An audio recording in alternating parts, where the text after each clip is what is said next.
And we're going to go ahead and get started.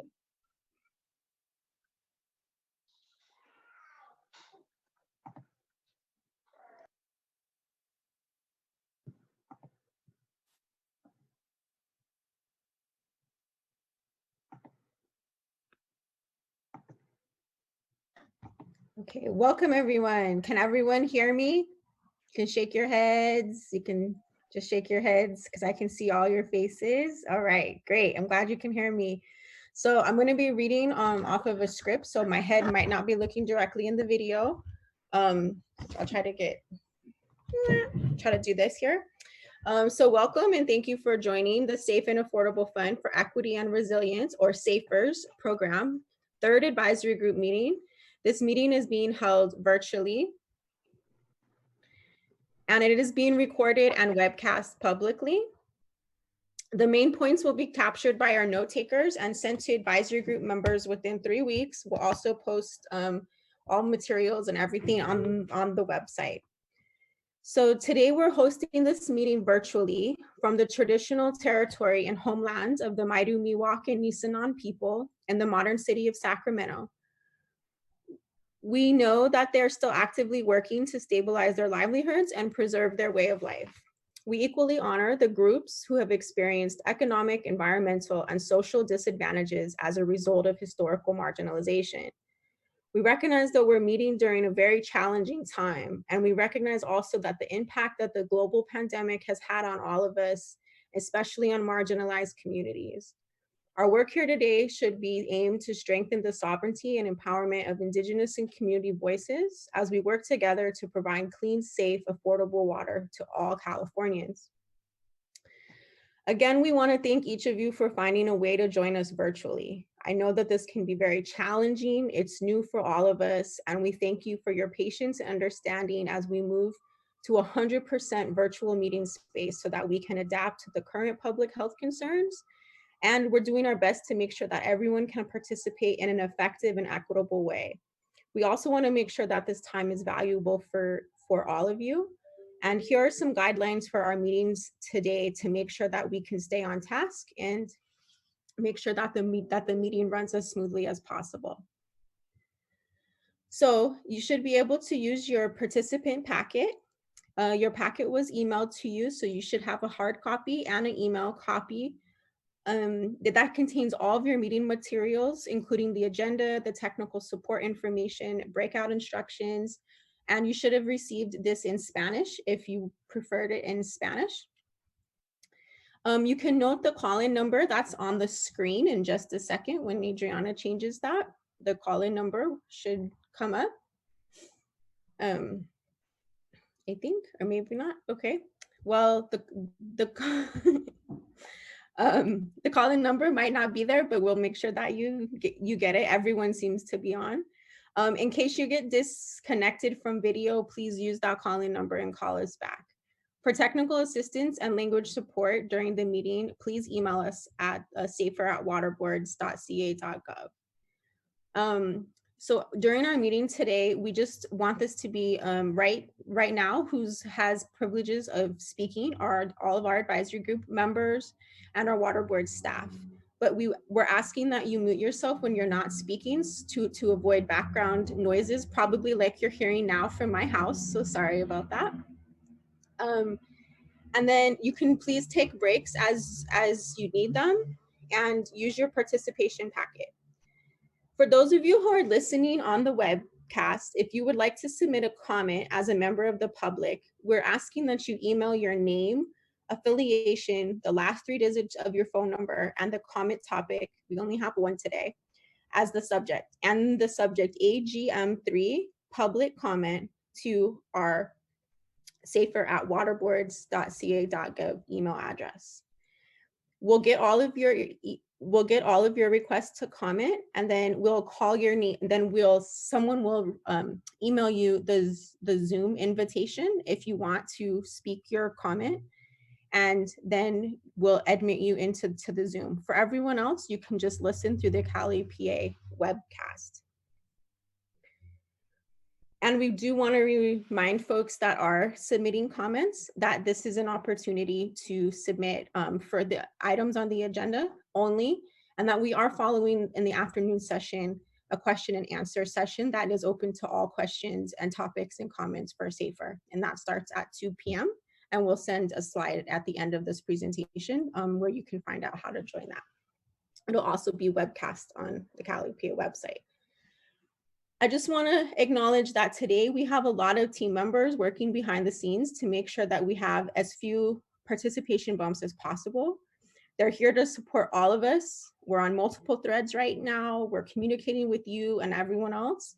And I just want to give a shout out to their names. So Adriana, our director, who you'll hear from later, Haiti, Itze, Itzel, Mandy, Marina, Michael, Moises, Janelyn, and Jessica, and I'm Amanda. And so now I just want to take a brief second to introduce Water Board staff and board members. So if you could unmute yourself for the State Water Board staff and board members, and then say your name, the department, or what if you're a board member. So I'm gonna call your names to unmute you. The first one will be board member Laurel. Hi, Laurel. Sorry, board member Firestone. I was looking at your name. Laurel Firestone. I'm on the State Water Board. And then do we have any other board members joining us? Joaquin here, Chair of the Water Board. Good to see everyone. Great, thank you. And then State Water Board members, Joe? Yeah, hi, this is Joe Karkowski with the Division of Financial Assistance. And then Michelle? Hi, this is Michelle Frederick with the Division of Drinking Water. And then Anne? Hey, this is Anne Hartridge with the Office of Chief Counsel. Jasmine?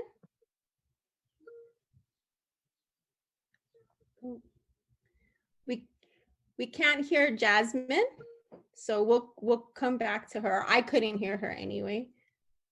I'll come back to you in just a second, Jasmine. We have Julia. Hi, this is Julia Nick with the Office of Chief Counsel. Thanks. And then back to Jasmine.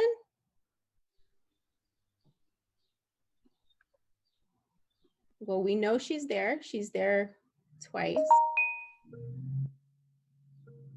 Any other State Water Board members that I didn't call that are on the line that want to say hi? Okay, well, thank you again for being here today and supporting this advisory group meeting. Now we'd like to hear from our advisory group members.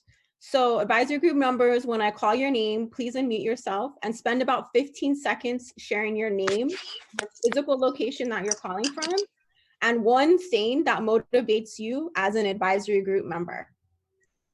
The mute button is on the left of your screen if you can find it. If you're joining by phone, you can press *6 to unmute yourself. We do have a lot to get through today, but we do want to say hi and make sure that everyone knows who you are. So we'll try to do this introduction pretty quickly. This is an example of how fast it should go. So my name is Amanda. I'm calling from my home office in Sacramento, and today I'm motivated by the work of my team at the State Water Board and the advocacy of the community members working for clean, safe, and affordable drinking water solutions in California. I feel like I'm on a continual episode of Captain Planet, and we're the stars and heroes. So thanks, everybody. So next, I'm gonna go down the list here, and I have Dawn White. Would you like to introduce yourself? Sure, I'm Dawn White. I work for Golden State Water Company. I'm calling from my home office in Placerville. I don't know what motivates me with respect to this, but kind of a motto is to, is about persistence and working through these things until their success is seen. And certainly the small systems that I've worked with so far have shown that, and they're kind of an inspiration to me. Great, thanks for that. Horacio? This is Horacio Mesquita, calling from the office where I work in San Gerardo. And I think what motivates me is that our community suffer a lot of things with drinking water, and I'm watching other communities suffering the same thing. So if we can help any way possible, that's what motivates me. Thank you. Thanks, Horacio. Sergio? Yes, can you hear me? Can you hear me? Yes, I can hear you. Okay. Yeah, I'm calling from the my office in the Coachella Valley. One of the things that motivate me to participate as an advisory member is that we're making SB 200 to provide drinking water for the communities a reality. Most importantly, because this current pandemic is demonstrating how much the complexities add to the already struggling rural communities in California.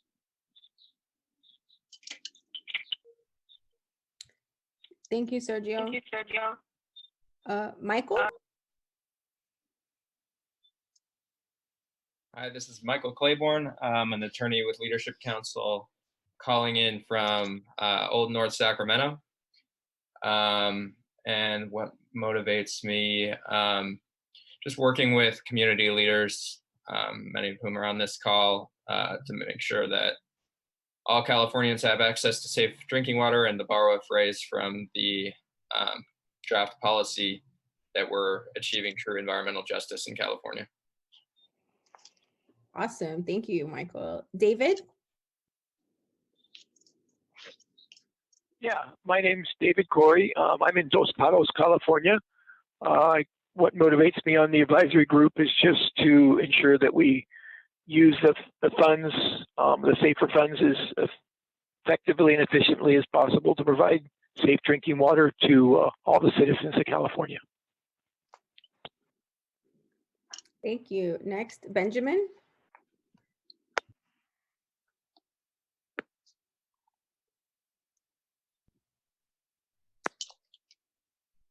Benjamin, we can't hear you if you're talking.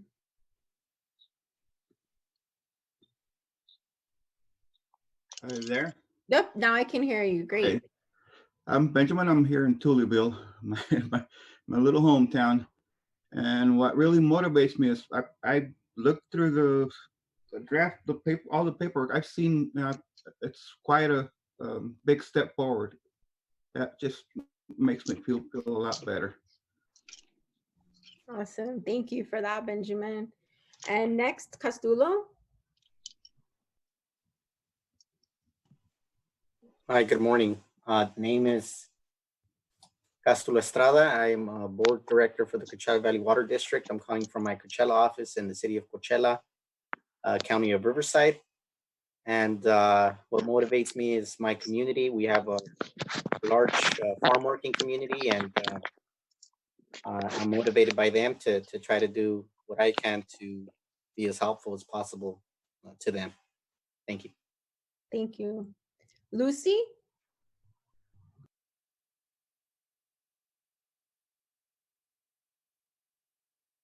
And what motivates me to be in this advisory group is to be able to work with the decision makers and come to a solution to address the need of a safe drinking water for all of our communities.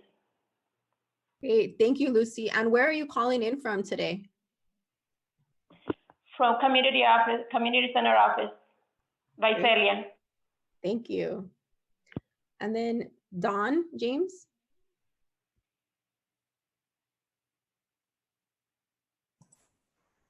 Hello, my name is Don James. I'm calling from Smith River, California at home. What motivates me is to help make sure that the money gets to where it needs to be to get something good done. That's about all right now. Great. That's a lot. Thanks, Don. Everett.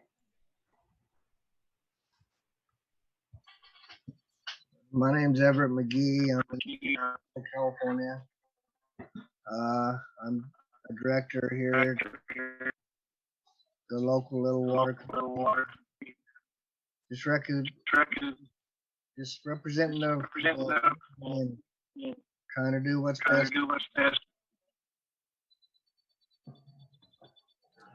Thank you, Everett. Maria.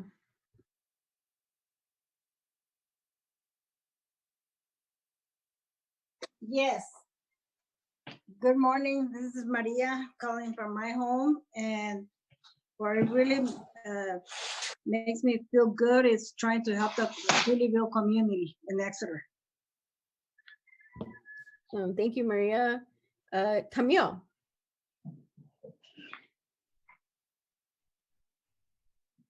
Hi, my name's Camille Panu. I'm a public member. I'm calling in from my apartment here in Irvine, California. The primary thing that motivates me for the advisory group is just that I felt like the greatest state to be having such a significant humanitarian crisis around water access, and I'm really hopeful that this group can help assist the state with its kind of innovation and bridging that gap. So thank you for letting me participate. Thank you for participating, Camille. Katie. Morning, this is Katie Porter representing the California Urban Water Agencies. I live and work in Los Angeles, but today I am calling in from New York.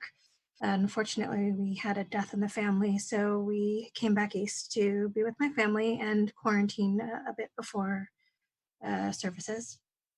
But anyway, I am very proud to be on the advisory group. From a broader level, what motivates me is that the safety and reliability of our drinking water affects everyone in the state and in the nation equally.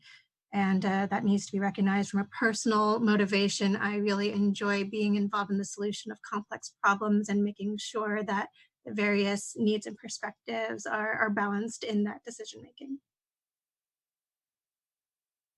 Thank you for that. Elena?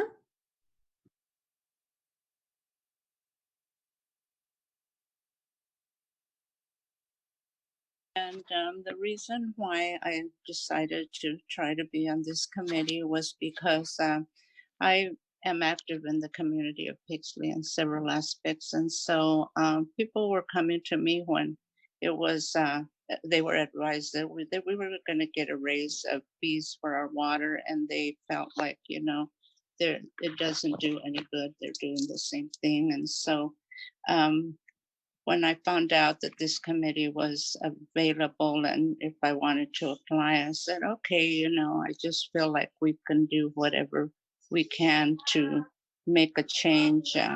And so that's why I decided to be on there. Thank you, Elena. And can you just confirm where you're calling from again? I didn't quite catch that at the beginning. I'm calling from Pixley, California in Tulare County. Awesome. Thank you, Elena. Uh-huh. Nicholas.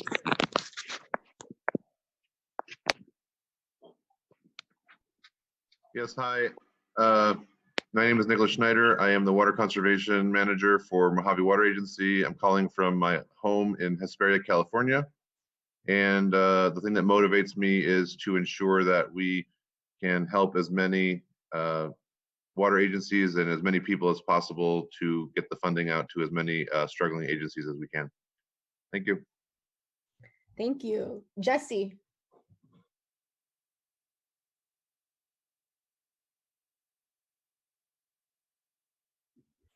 Oh, sorry about that. My mouse got stuck and I couldn't unmute. Oh, thanks. We can hear you now. Hi, everybody. I'm Jessie Snyder. I work for Self-Help Enterprises. I'm calling you from my dining room table in Visalia. I think there are a lot of things that motivate me to be part of this advisory group, but the one thing I think I'd like to mention today is that, you know, it feels like the Safe and Affordable Drinking Water Fund is some kind of summit that we've been climbing towards for a really long time. And much as Benjamin said, you know, we've got a lot of resources now available to solve these longstanding drinking water problems across the state. And it's super motivating to be part of distributing and making decisions and recommendations about how that money is used. Thank you, Jessie. Dawn, right? Oh, I think I've already spoken. Sorry about that.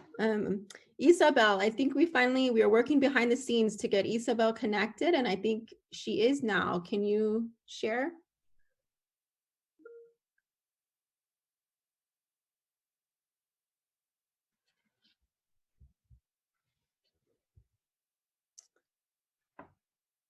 Okay, we might not be able to get Isabel.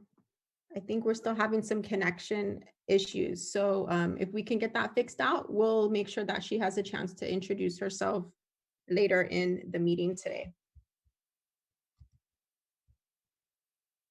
So I just want to thank you all again for participating and for being on this call, even though it's a challenging time and this is a new platform for many of us. As I was listening to your responses, and I'm sure as people were listening on the Cali PA link and the webcast, that we're all reminded that despite of the circumstances and barriers that we have personally within our communities and anything else that's going on, that we showed up today as a community of passionate, motivating, and dedicated leaders. So we just want to express our gratitude for each of you being here today to work on these issues and talk through this. So if we were in the room, we would give you all a round of applause for your resiliency and compassion and dedication. So we'll just do that virtually right now. I hope you can hear our hands clapping. And now I'd like to give the mic over to our awesome OPP director, Adriana. The mic is yours.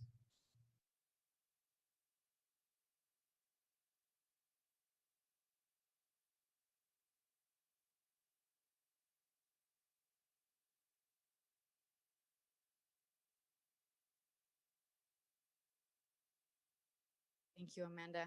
Hi, good morning, everyone, and thank you again for taking the time to be here with us today. So we're going to go ahead and jump right into our meeting. Just sort of to ground folks on the purpose of today's call, we have two main goals for today's meeting. The first goal that we have is to share updates on the SAFER program and to recap our upcoming 2020 timeline. And the second goal is to discuss the Fund Expenditure Plan and to hear and receive feedback from both advisory group members and from members of the public. So jumping into our first goal, we first wanted to talk through some updates for our SAFER program. The first update that we wanted to share that we're really excited about is that we now have a updated SAFER website.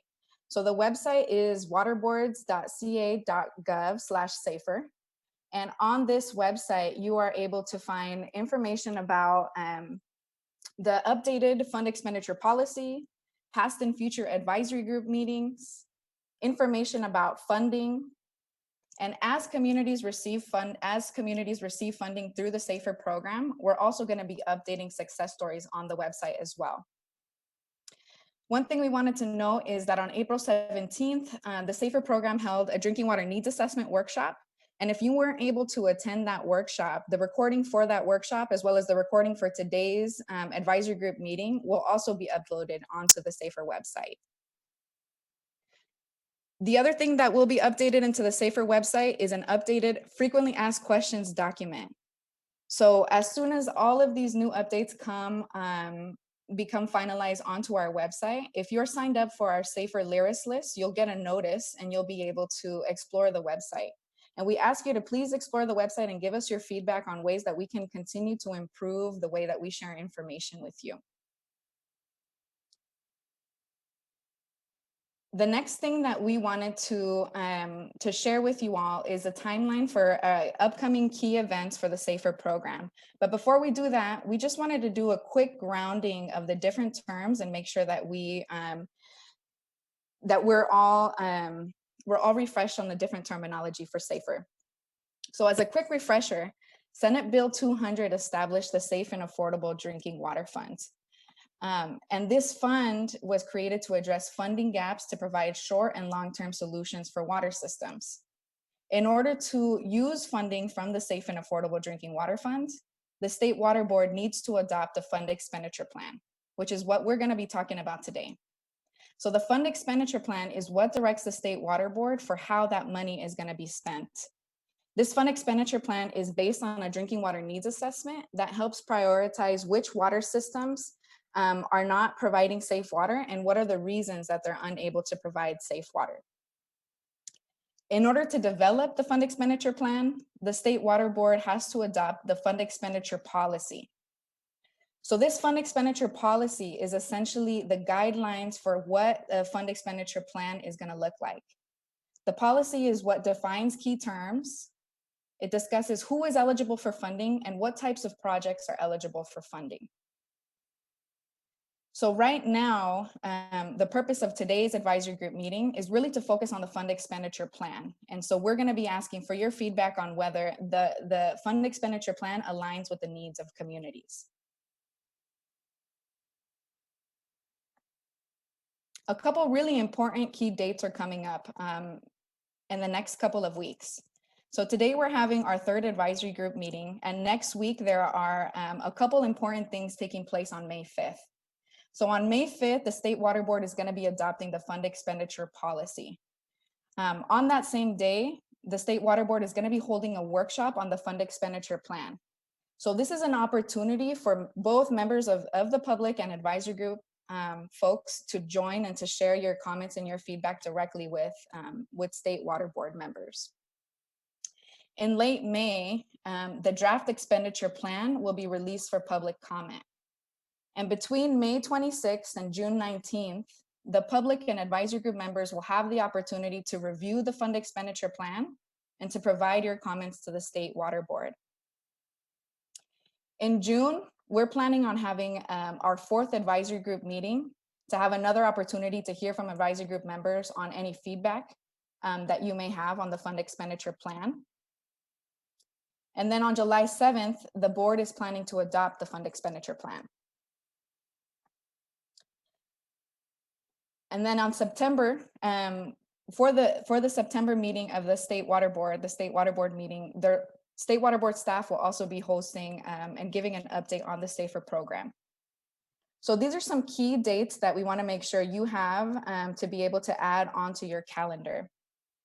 Does anybody have any questions on key dates so far or the purpose of our meeting? And if you do, feel free to unmute yourself.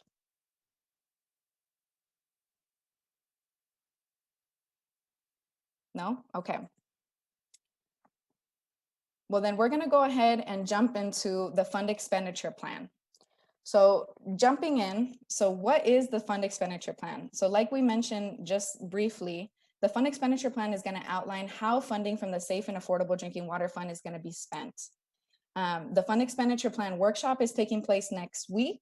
And on July 7th, the board is planning to adopt the workshop, to adopt the fund expenditure plan. In the fund expenditure plan, a number of different topics are included. The first is a drinking water needs analysis. So that is going to identify which water systems and domestic well communities need solutions. There's also the distribution of funds. So which water systems will be prioritized and what is the potential list of solutions? The fund expenditure plan also includes an explanation of different categories of solutions. Some categories of solutions that are included are explanation of administrators, of technical assistance, operations and maintenance, and also an explanation of interim and emergency solutions. The plan provides an overview of community engagement strategies and the role of the advisory group. And it also includes goals and metrics for the SAFER program as a whole. So for the next part of our meeting, we are going to be discussing two key elements of the fund expenditure plan. The first is we're going to be reviewing the needs of water systems. And then we're going to be asking for your feedback on the different funding amounts for the categories of solutions. And so as a reminder, the feedback that you share today is going to be shared next week with State Water Board members at the State Water Board workshop. So advisory group members, if you could please pull out your meeting packet, and you should have instructions on breakout materials. If you could please pull those up. For our first discussion, we are going to be discussing the two spreadsheets in your meeting packet. So both of these spreadsheets provide information about water systems and give an overview of what current solutions are being funded and what are the potential cost estimates for future solutions. So the purpose of these spreadsheets is really to help quantify what are the current, to really help quantify what solutions are being funded and what's sort of a big picture snapshot of funding needs as a whole. These estimates and these spreadsheets are going to help us prioritize how we're going to spend funds in the Safe and Affordable Drinking Water Fund. So looking at this first spreadsheet, water systems out of compliance and draft list of solutions. Doing a quick overview of this spreadsheet, this column on this spreadsheet titled Analytes, this one helps us understand what are the contaminants that the water system has tested positive for. All of these other columns to the right help us understand what are potential solutions and what are some cost estimates for those solutions. The green squares in these spreadsheets mean the project is currently being funded, and these numbers are coming from cost estimates directly from a funding application. These gray squares mean that there's no cost estimates and no technical assistance applications have been submitted. In this column that represents interim drinking water solutions, you're going to see cost estimates in light blue squares. The light blue squares in the interim row, they mean that this water system is not receiving interim bottled water, but these are cost estimates that were developed by staff using the number of people in this water system and the cost that it would take to provide interim bottled water for 2 years. So that's what these light blue squares indicate. In the planning row, you can't see it on this screen, but in the planning row, the blue squares mean that there's no current solution being funded, but these cost estimates are coming from funding applications that were submitted to the Division of Financial Assistance. So just as a quick summary, this is a spreadsheet with information about water systems and potential cost estimates for how much it would cost to implement solutions for that system. Taking a look at the second spreadsheet that we're going to be discussing. This spreadsheet shows similar information, but it's for water systems that are currently in compliance for primary contaminants, but are at risk for secondary contaminants. In this spreadsheet, the green squares mean that this solution is currently being funded. And the blue squares mean that the solution is not currently being funded, but the cost estimates are coming from a funding application. So one thing we want to clarify is that the information for water systems is coming from funding applications. So it's not complete, and it also doesn't have information on state small water systems or domestic wells. The reason we're discussing this now is because we want to have a better understanding of what our overall drinking water needs. So that's a quick overview of the spreadsheets that we sent out and the information within them. Does anybody have any clarifying questions about the purpose of these two spreadsheets?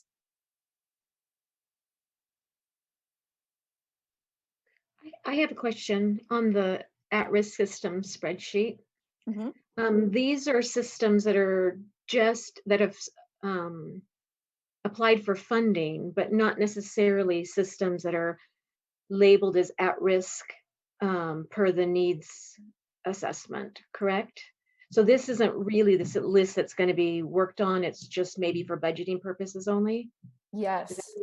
Okay. Yes, thank you for clarifying that. So a big distinction, right? So the Fund Expenditure Plan is going to be using the drinking water needs analysis, the drinking water needs assessment. But since that has not yet been complete, these are sort of estimates that are going to help us guide the first year of the Fund Expenditure Plan.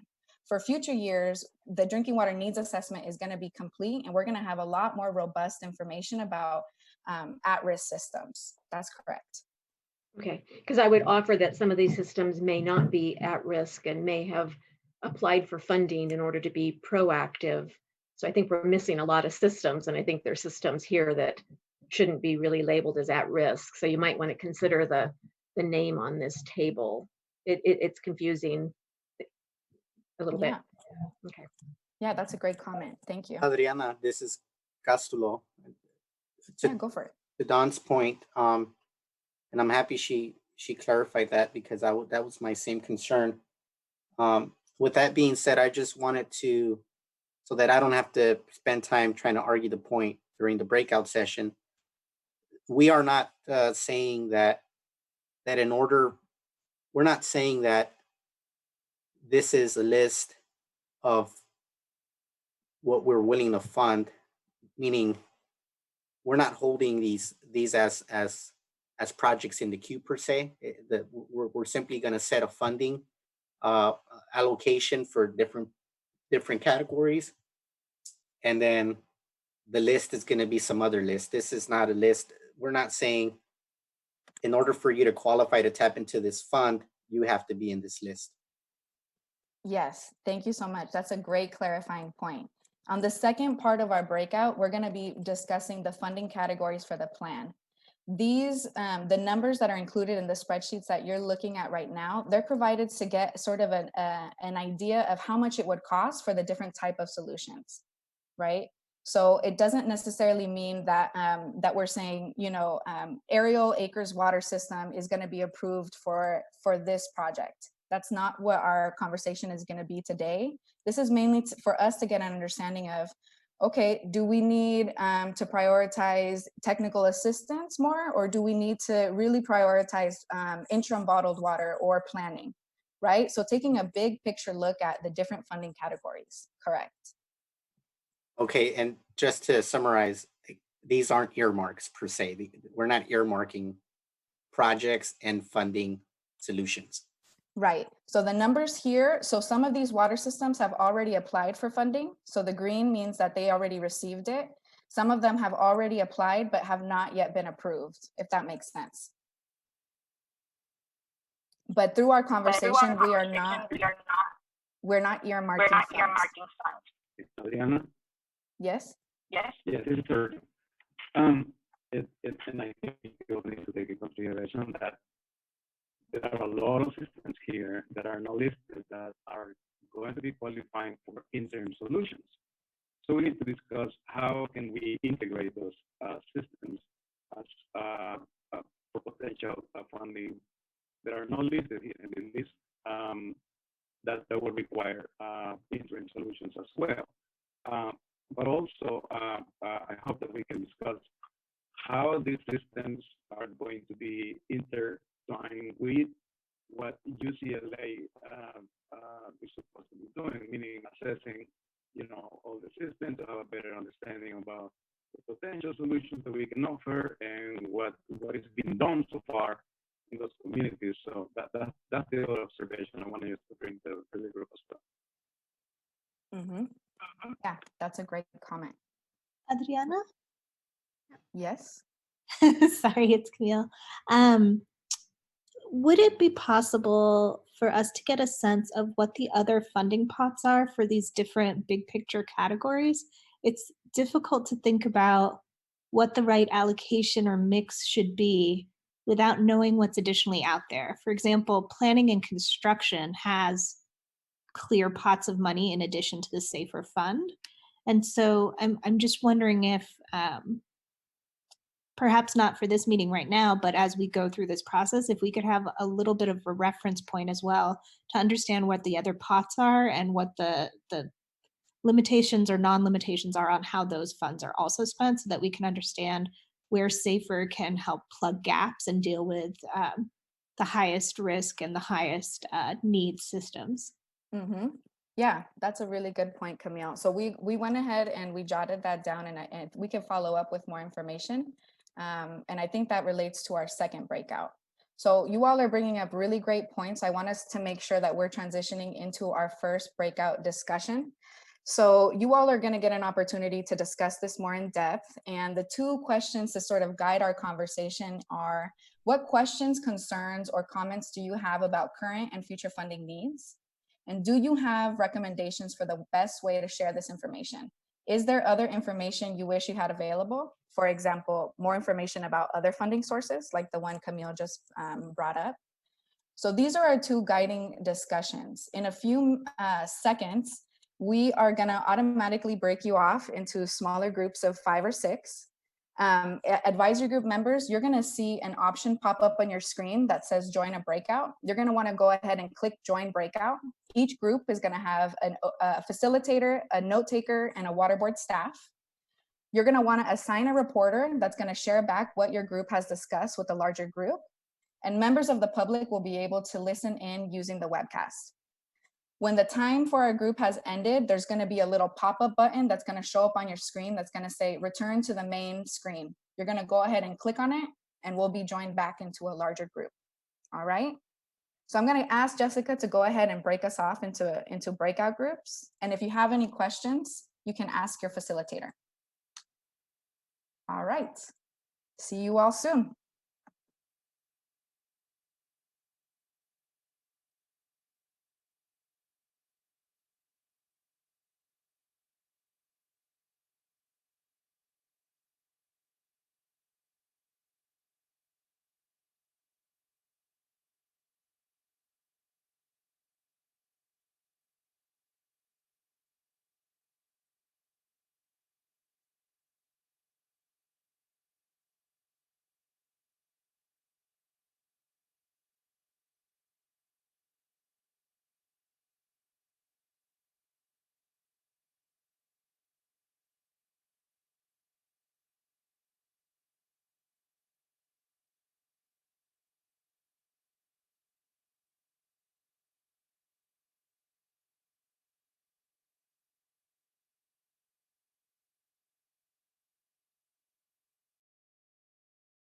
I wrote down here was that there are a lot of systems missing from the list. That I understand the list was put together from limited information. Understanding that this is the case, we should set aside a portion of the funding for projects that are not already identified on the list, but you clarified that these aren't going to be earmarks. This is just simply to get a sense of what categories we need to divert funding to. So I was concerned that maybe this was a list that would be earmarked, but that's been resolved. And the reason that I had a concern was because I saw almost no projects from our region in Riverside County. There was almost no projects from Riverside County, and so that was a big concern for me. And the other comment question I have is that I'm thinking that if we almost have to make a decision where if we're heavily when I look at construction, it doesn't seem to be a lot of money in construction. So if the plan is to maybe tee up projects by focusing on the planning effort to get projects construction ready, then we need to kind of think forward and say, okay, well then maybe next year we have to increase the construction portion. Those are my observations. I see. So can I just clarify your recommendations? So one of the things that you pointed out is that there's limited amount of projects from Riverside County, so a concern for that.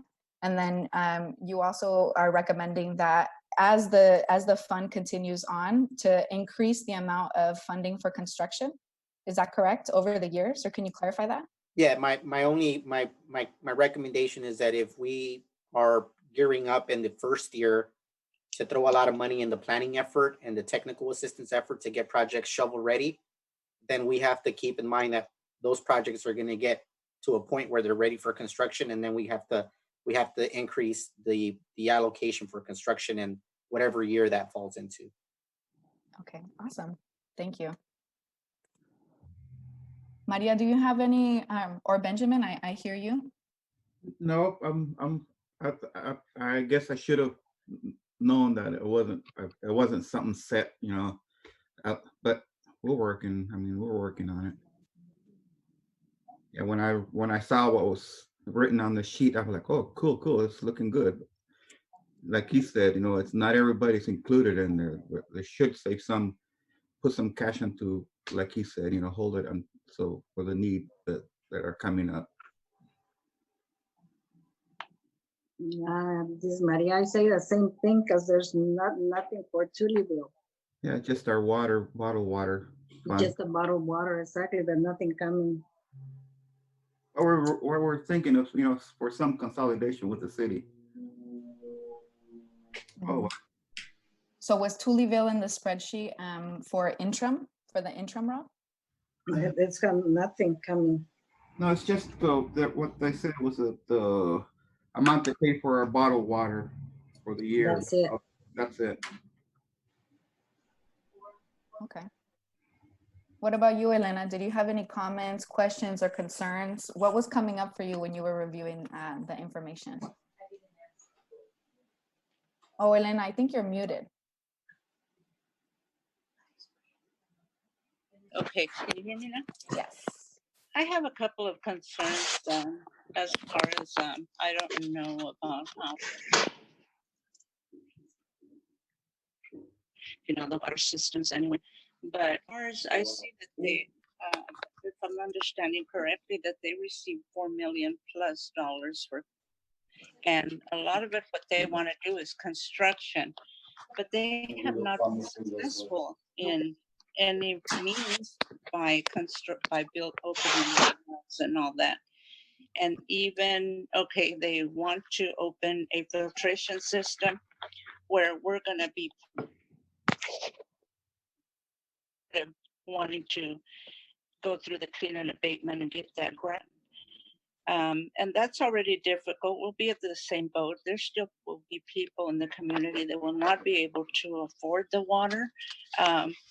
We know that. And so I don't know if they're going to look into that, or if they have, or if it's a point that they're thinking about regarding giving them so much funding. And I mean, they've opened wells and same thing, they've been contaminated. And, there's got to be, I'm thinking there's got to be another solution, because this just isn't working. And the people are very discouraged as to, why are they spending money opening this well? And then it comes out contaminated. Now they're going to build another well. Is that something that they took into account when they gave them all that funding? Yeah, that was it. I'm not too familiar with that specific funding project, but that's something that we can look into. Mm-hmm. Don, what about you? Did you have any comments, questions, or concerns when you were reviewing the information? No, I can't see that idea really. There's so much to go over. I'm sorry, Don, I wasn't able to hear you. Can you repeat that? Can you hear me now? Yes. Hear me now. I don't have any questions. Oh, okay. Did you, was there anything surprising when you looked at the information, or did the water system needs, did it align with what you thought about? Well, I like all the information, how the data is put together.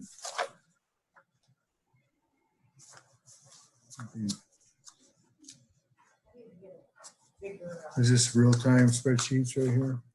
Mm-hmm. Yeah, so like I said, it's not complete information, but it's information. So if a water system applied for funding, that's how we got those numbers from. All right, so I got nothing right now. Okay.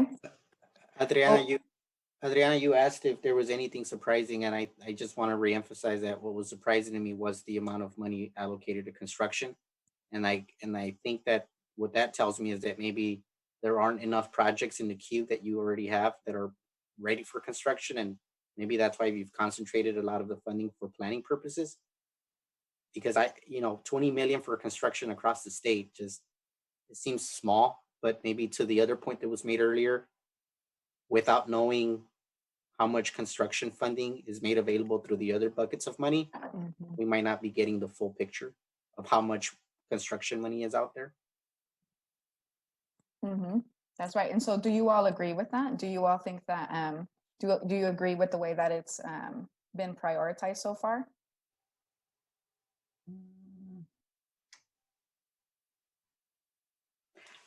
Adriana, this is Ann. Do you want me to jump in and sort of give some rough sketches of some of the other funding sources that are out there? Because it seems like that might be useful Yeah. For this part of the conversation. Yes, please, Ann. Yeah, sure. So we have a number of other funding sources at the State Water Board that are available for drinking water construction projects. The biggest one of all is the Drinking Water State Revolving Fund, and that that's a funding source that in any given year has potentially $100 million worth of construction funding available through it. Granted, most of the money that is available for construction funding through that program goes out as repayable loans, but a significant chunk of it also goes out as principal forgiveness, which is much like a grant. So I think the thought is that because there are other construction funding sources available, that in this initial run-up, like you were saying, we're going to do planning, we're going to get people ready so that they can avail themselves of the other construction funding sources that we've got, and then keep some of the construction funding for this program for those kinds of projects that might have trouble qualifying for the other construction funding pots. Awesome. Thank you, Ann. Any questions on the overview that Ann has shared?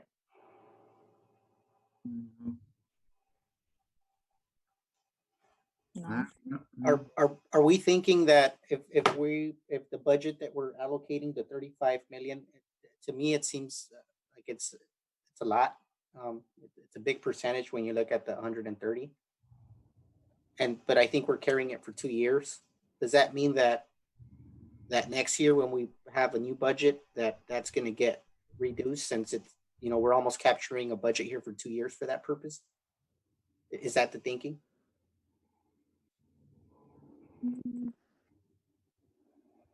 Is my understanding that it was 130 annually, and so I think that the proposed budget begins like in the summer of this year, once it gets approved in July, to the next year of July. So that's why it's 2020, 2021. Sure, but when you on the 35 million for the interim water supplies and emergencies, it says that you're making a calculation for 2 years worth of. Right. So what I'm saying is, are we going to cut that back from the next fiscal year budget for the next round of the 130, or?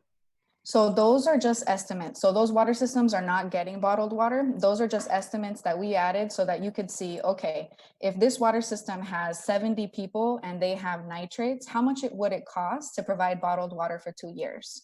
So Sure. that's why they have that column there, but it doesn't necessarily mean that that they would reduce that funding amount. Does that? Wouldn't, yeah, but why wouldn't we just keep it to a year supply for purposes of allocating budget, if we're gonna be able to allocate budget next year for that? And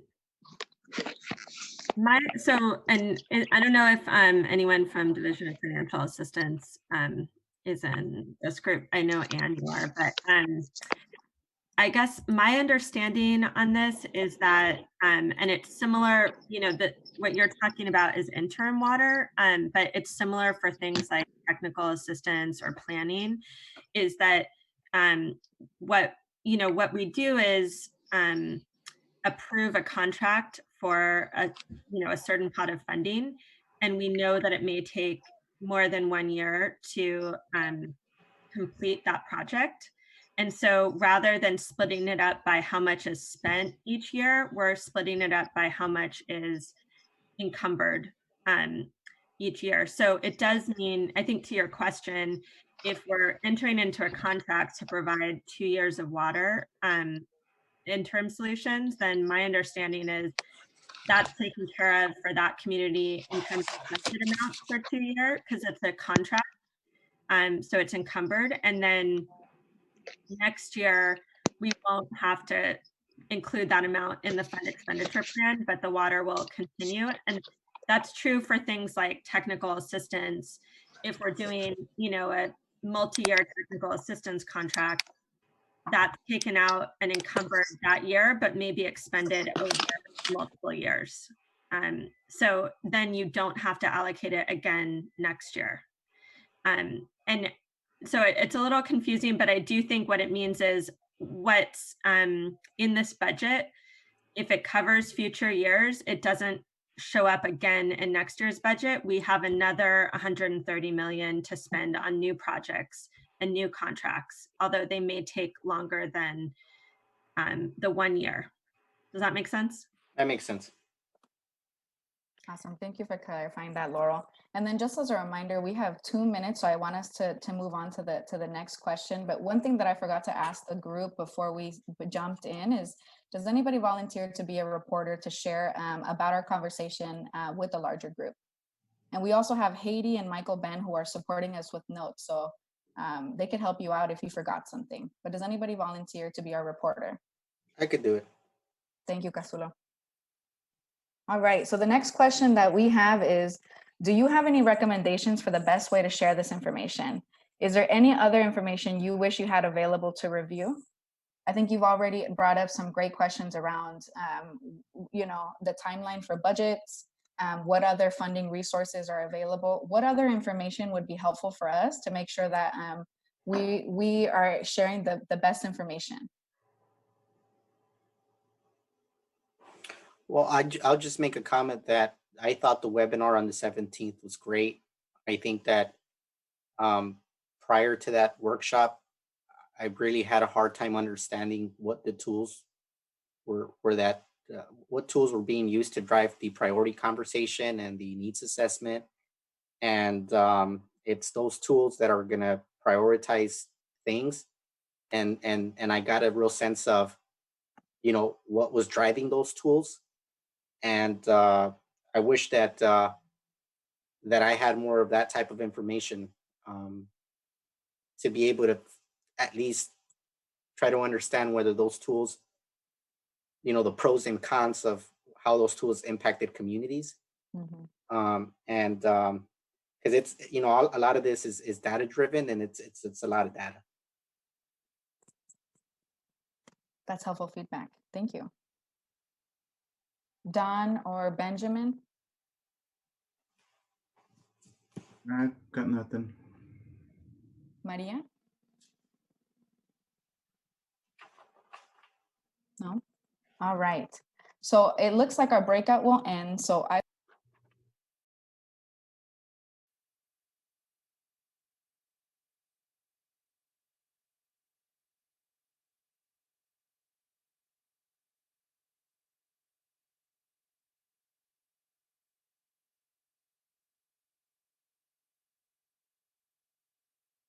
all right, welcome back, everybody. So you all should have, once joining back to the breakout, you all should have received a notice at the bottom of your Zoom screen to please select your language. So like you did at the beginning of the meeting, you're gonna wanna reselect it. So go ahead and click the interpretation icon at the bottom, select your language, and select mute original audio.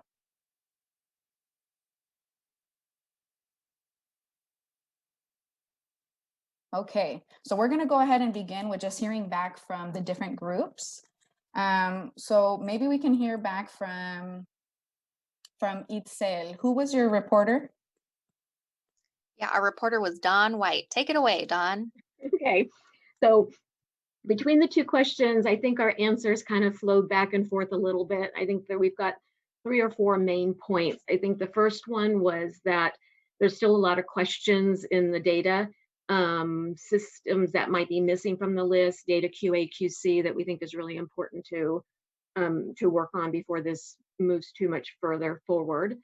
Second point was, as we're working through these, how do we keep these systems off the list and looking at projects and how they're funded, and how do we put in solutions, or at least pay attention to solutions that will keep them off the list in the future so they're not back on.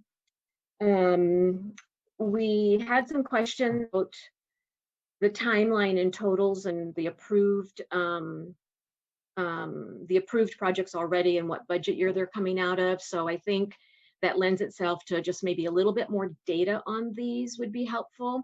And to that end, adding to the tables like additional columns or information, like how the money is going to be distributed, which counties, perhaps a readiness number that shows where that system is in that process.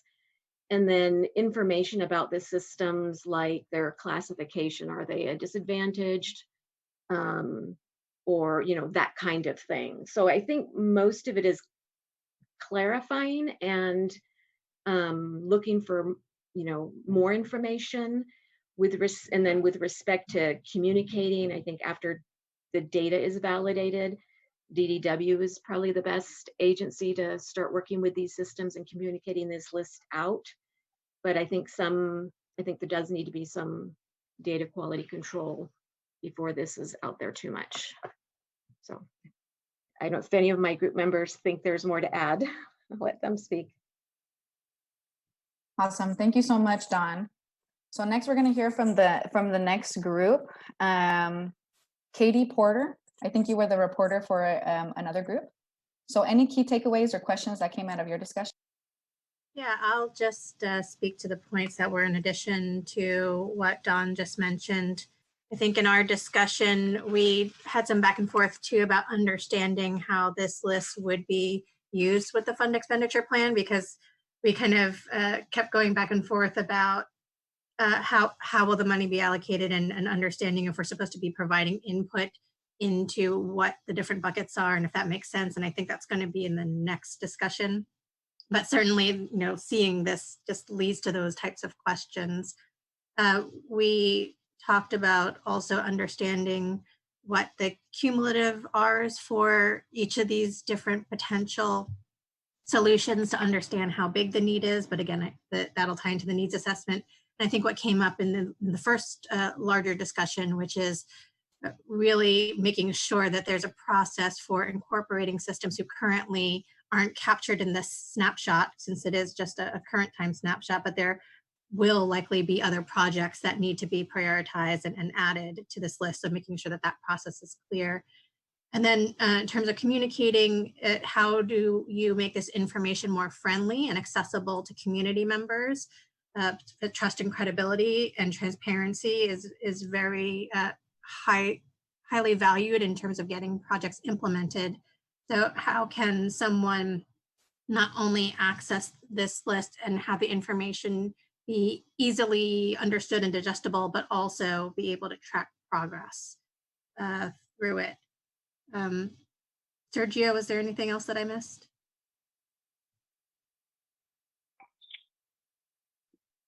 Perfect. Thank you.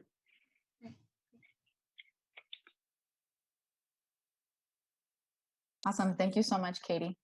So next, Castulo Estrada, if you want to share key takeaways or questions that came up.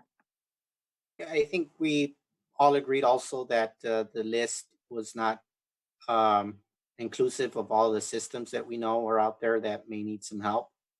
And I think we further clarified that the list is not in any way a list of earmarked projects. So I think to everybody's point, there is a question as to how do we make sure that those systems that are not included make it to the list. And I think one thing that came up is that if the tools that are being developed are the tools that are going to drive that the priority and the risk assessment, then we need to have some sort of understanding of how those tools were put together to make sure that those tools are representative of the communities that they're trying to capture or understand or define. Otherwise, those systems aren't going to make it into the list. And so I think we talked about maybe having more workshops similar to the 17th workshop that really got into the weeds of what these tools are and how they were put together. We talked about the budget, the budget breakdown, and had some questions about why there was maybe what appeared to be a small amount in construction. And we got some clarification that it is because there are additional pots of funding. So to Katie's point, without having the full spectrum of funding that's available out there, you really can't figure out how to plug in SB 200 as a filler. And so we heard that there's about 100 million in the SRF for construction. So I think that helps paint the picture that maybe that's why there's only 20 million in this bucket of money. And I think to the other point about making sure that as we are capturing projects and they don't get rolled over, Board Member Firestone did mention that it was the understanding that as projects entered into contracts, sometimes those contracts carry for 2 years, whether it's for technical assistance, for planning purposes, for construction, for interim water supplies. And if those projects are captured for those solutions, then they wouldn't be rolled over as a consideration for additional funding on the next year. So I think that's the way they get tracked.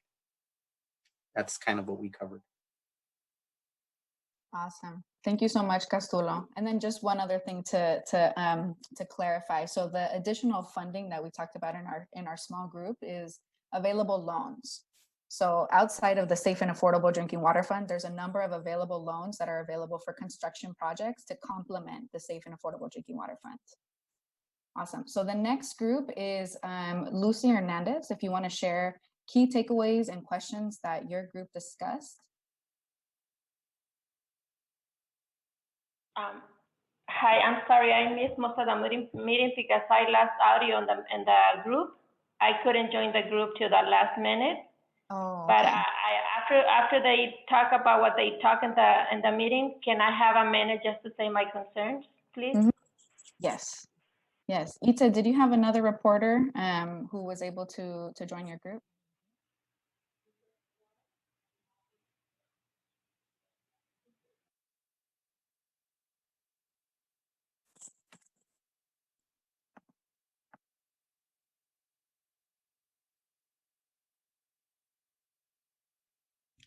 I can't hear Itze. Yes, Itze, if you want to be the reporter for your group, but please change your language back to English, and then Karen can interpret for you. Oh, I apologize. Yes, during our breakout, we did not have the chance to select a second reporter. So what was the main takeaway from our discussion of question number 1 was the clarification on risk.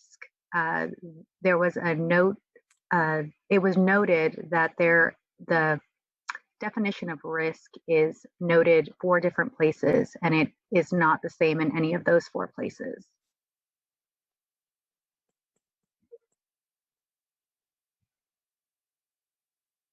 Awesome. Was that main key takeaways from your group? That was, yes. Okay, great. So we're circling back to you, Lucy, if you want to share any comments or concerns that came up for you. Yes, I do have a lot of concerns, especially with the emergency that we have right now going on in our communities. I see that people are desperate of not having safe drinking water at their homes. And I think that this is a time to secure some funding for them, like an emergency, because the need is so big. And I see everybody struggling to have safe drinking water to cook or drink. And I am concerned I'm not seeing private wells plans and the draft that we have. Mm-hmm. That's a very valid concern. Thank you, Lucy. Does anybody else want to share any final comments before we wrap up our first discussion?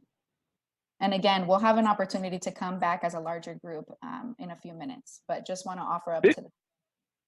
Yeah, this is David Corey. Just one quick thing on technical side of it. I had the same problem with the breakout group that when we switched, I lost, audio, but I think it's because both Lucy and I were on the phone.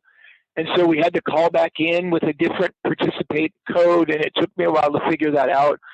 I think maybe in the next breakout, I might be faster about it, but it takes some time to switch. Is that how you got back on, Lucy, as well? Yes. So sorry about that, and thanks for your patience as we're all trying to figure out, how to best navigate these technical difficulties. But if you do have any issues, please feel free to give us a call, and then we can try to help with that. So the next part of our agenda is we're going to be moving into discussing the draft budget. So I'm going to go ahead and share my screen. Sorry, before you move on, there were some items that weren't reported out of all the groups, would it be okay for us to just put those in an email and send them to staff so that you have them all in one place? Thank you, Camille. So in each group, we have note takers who were taking notes for each breakout group.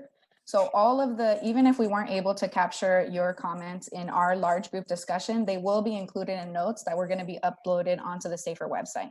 Great, So that's one thing to know. But did we capture everyone's group? Did everyone's group report out? Yes, I think so. Okay. Okay, great. So I'm going to go ahead and share my screen once again. And we're going to be reviewing the second spreadsheet that you should have in your, or the third spreadsheet you should have in your packet that says Safe and Affordable Drinking Water Fund Resources and Proposed Distribution. So before we jump into this, which is the proposed budget that's included in the Fund Expenditure Plan, I wanted to pass the mic to Joe from the Division of Financial Assistance to give us a little bit more information about, in addition to the funding for the fund, what other resources are available in terms of grants and loans. So Joe, if you want to hop on and give us a quick overview of that. Okay, sure. You were breaking up a little bit. Hopefully are you hearing me okay?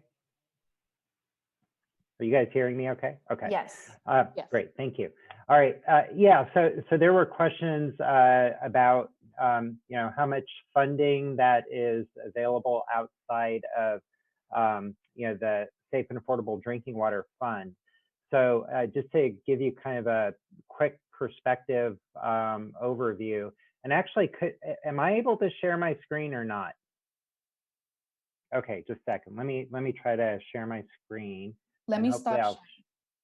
Yeah, hopefully I'll share the right thing.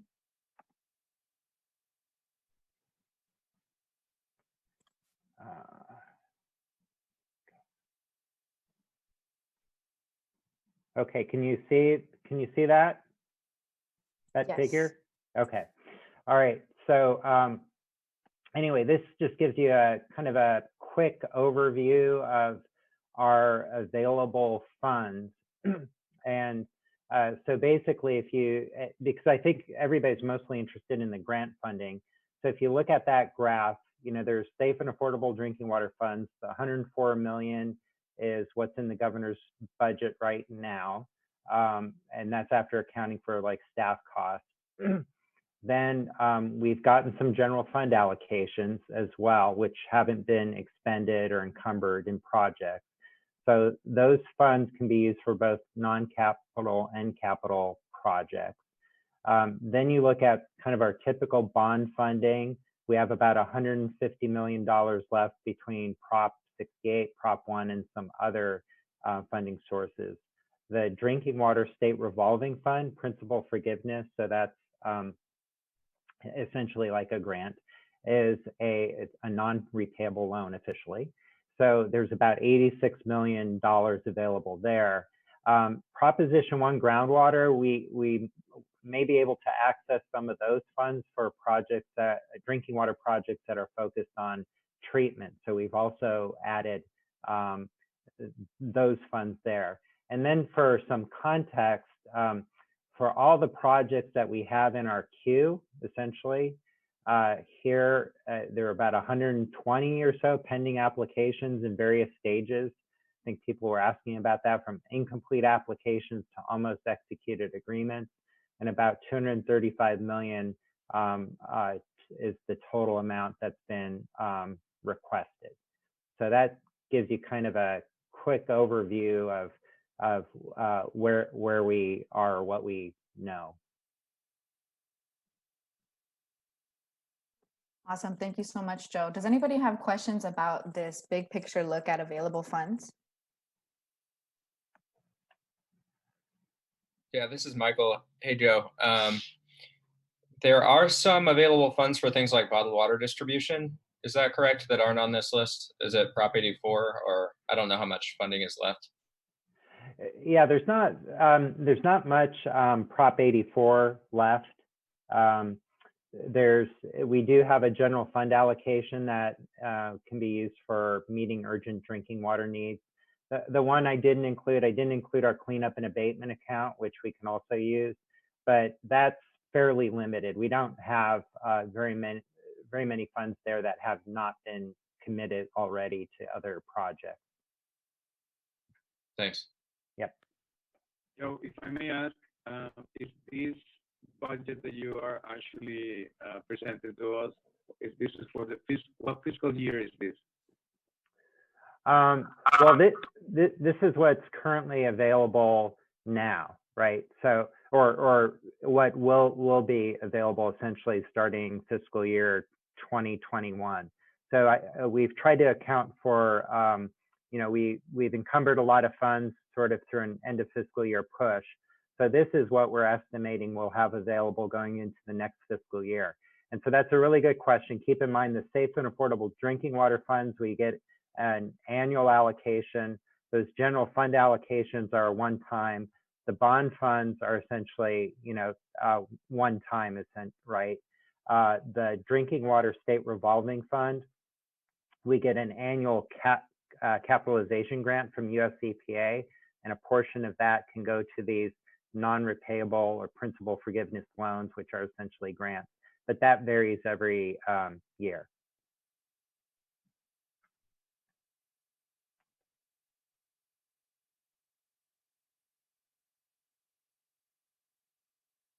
Awesome. Thank you so much for those clarifying. So does that make sense for everybody, right? So these are available funds outside of the Safe and Affordable Drinking Water Fund that are complementary. And the next thing that we're going to be doing is reviewing the draft budget that's included in the Fund Expenditure Plan. So Joe, I'm going to go ahead and take the screen share. And next, we are going to be reviewing this.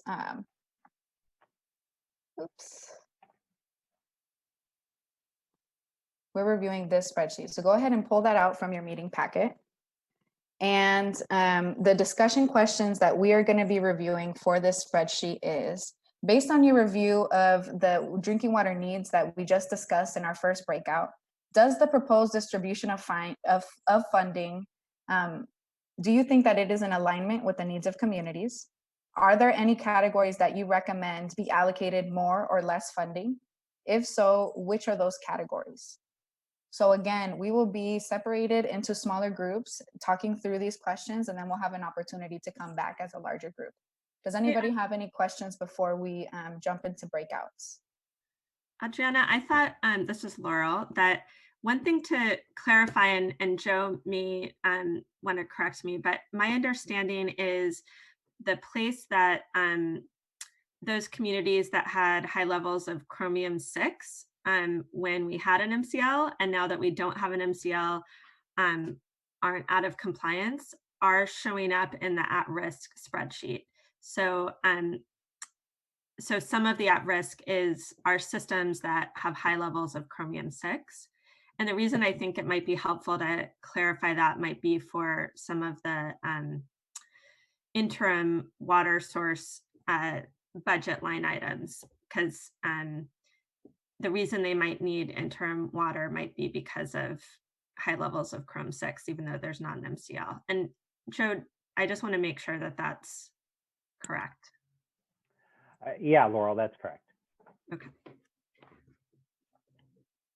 Awesome. Any other clarifications? Okay. So next we're going to go ahead and jump into our breakouts, but we will see you all soon.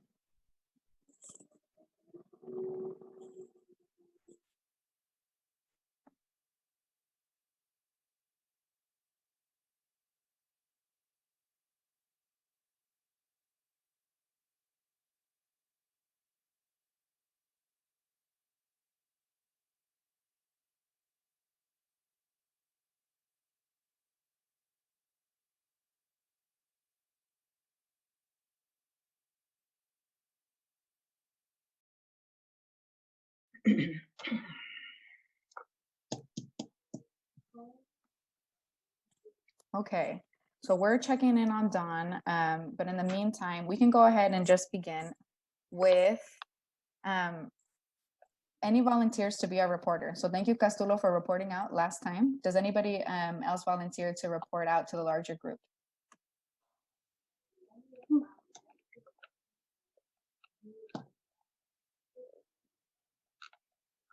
How about you, Maria? Do you volunteer? No. No?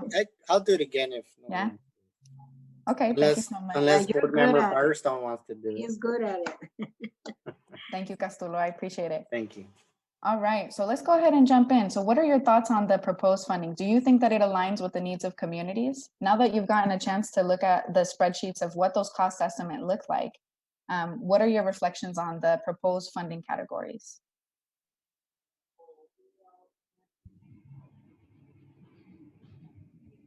I'll make a quick comment. I think to board member Firestone's comment now has me thinking whether the interim water supply budget is higher than it needs to be because it's taking into account systems that aren't necessarily in violation.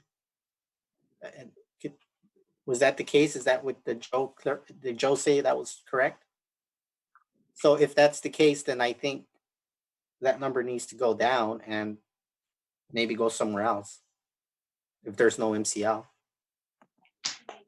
Yeah, so the systems at risk, the 10 million that's under interim water supplies, I think that includes, that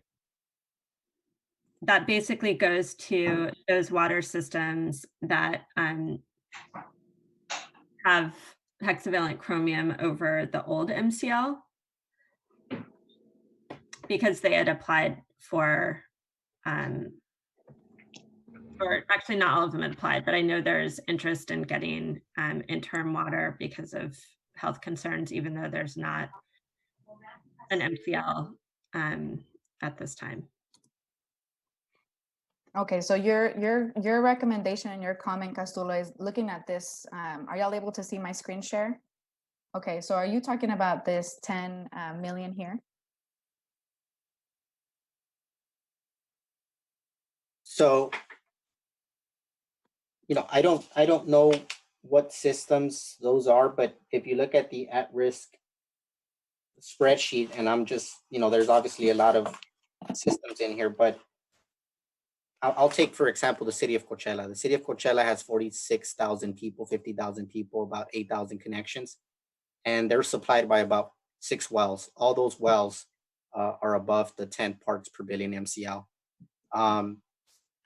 Are we willing to give the entire city replacement water or not? And so it's either a problem for everyone or it's not a problem. And so I think that that's something that we really got to make a choice on. I think we need to decide on that. Because if it's a problem for whoever this 10 million is going to, then you're going to have folks across the state saying, well, is it a problem or not? Because I think that's the same situation that's happening in Tullyville. Is that right, Maria and Benjamin? Right. So Tullyville is a situation where you all are at risk, Yes. right? So you would be Yes. in this category. What do you all think about that? Well, we don't know what's gonna happen. If we don't, yeah, because the water's still no good. So we don't know what's gonna happen, and we've been trying to connect with the city, but they don't do nothing for us. The extra. Does Tullyville have other violations other than? Yes, yes, it does. So it's not just driven by the chromium 6. No, yeah, it's got something else. Yes, it's got other things. So we still can drink the water. I think though, technically right now, and tell me if I'm wrong, is that Tullyville is technically only in violation or doesn't have any active violations but it does have Chrome 6. Yes. Yeah, we're just waiting for the I guess Congress or whoever was going to supposedly set a new standard or number, put a number out there. Yeah, that's us. We have Okay, to set it. I know we've been above it for a while. Yeah. But it wasn't. How did you say it wasn't enforced or was taken off? I don't know what to do. Yeah, they put it too low. Yeah, so I guess in a sense, the city of Coachella is in the same boat as your system, where there is no violations other than if the MCL were to be lowered, we would be in violation. But if that's the case, I know that the city has an application in there that is we started the SRF application. I don't think there was ever any budget calculated for it, but I think those are the types of things that that we need to agree on. It's either an issue or it's not an issue. And maybe the money stays in there as a way to and knowing that the MCL might roll out sooner than later, so that there is funding available. But until you're in violation, I don't think that maybe that money should be rolled out. Maybe it's a placeholder, but I don't know. It's a messaging thing for me. It's how do what do you say to the That's folks kind that of messed up because we still need the help.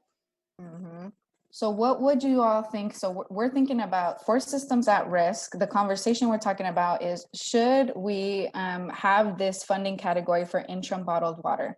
Do you all think that instead of the interim bottled water for these type of systems, Coachella, Tullyville, Pixley, would we want to increase funding for technical assistance or planning?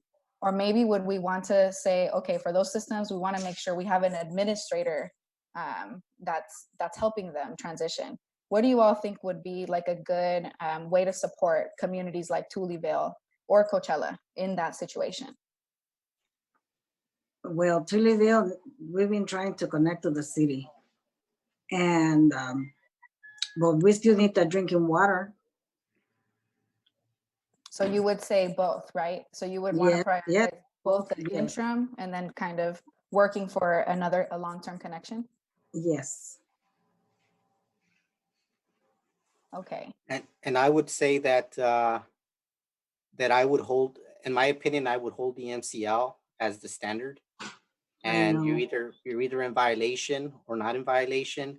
And if you're and in my opinion, if you're at risk, then I would rather that money is used to start putting a plan together, either through technical assistance or construction funding for consolidation purposes. I think that that's good. Your idea. I told you you got good ideas. so I don't know. I guess for me, it's either the MCL means something or it doesn't. And that's something that I don't make that decision, but I'd like to follow it. Okay, great. Any other comments or reflections on the funding category? So it sounds like we Castulo, you're recommending just a shift in some of these at-risk systems. Instead of interim water supplies, you're recommending a shift in categories, maybe for technical assistance or planning? I think that if we know that the MCL might still be the MCL that it is, the 10, and I'm saying maybe we do need to have some in there as a placeholder for the systems that would potentially go into violation as soon as the MCL is put back in place. That way, those systems have some funding available. But at the same time, unless we're pretty sure that the MCL is gonna turn these systems into put them in violation, then we should just keep it. Okay. But we still need the drinking water too. Great. And then before we wrap up, Elena, I don't know if you're able to still join us. We cannot hear you. Are you able to hear us? Can you hear me? Yes. Okay. Yes. All right. Yes. Okay. I don't know. Really, I'm not understanding too much, but I'm kind of thinking, well, the ones that have been at risk for so long, maybe it would be better for them to get administrators to help them, come up with ideas or guide them to progress, because I think it'll be a better use of funds. And then because every year there's going to be a budget. And so maybe that'll bring them to where they would come to compliance. It's interesting. So in the at-risk system, there's 0 for administrators. Uh-huh.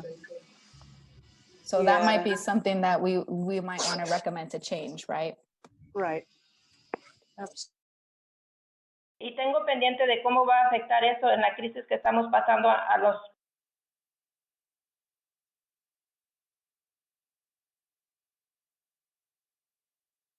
All right, everybody. All right, everybody, welcome back, and welcome back to the reminder. Go ahead and make sure that you're choosing your audio once again. At the bottom of your Zoom screen, there should be a circle icon with interpretation. Click your language and make sure you click mute audio.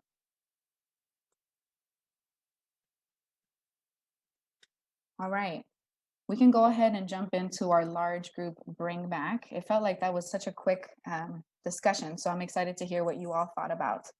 All right, so can I get one reporter to volunteer? You can go ahead and unmute yourself, introduce yourself, and share any key takeaways or questions that came up for your group.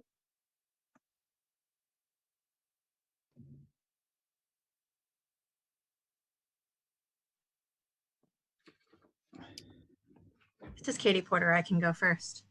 In our group, oh, sorry, Katie Porter from California Urban Water Agencies. In our group, we, in terms of distribution, our group expressed that we were happy to see the amount of money put into interim water supplies and emergencies. And there was some discussion about having that separate pot available to address emergencies, although we didn't really have a chance to get into whether there needed to be something separate for COVID response, but certainly some acknowledgement that in this environment, it's a little more difficult for people to leave their houses to get alternate supplies of water. So I think just that general acknowledgement. We also had a general acknowledgement of the trade-off in timeline, because even though there are a lot of households that currently need the interim water supply, the ultimate goal is a long-term solution. And if there can be more funds directed towards either technical assistance or planning assistance to get the long-term solution in place faster, then that by definition decreases the amount of money needed for interim water supplies, because you're shortening the timeline that interim supply is needed.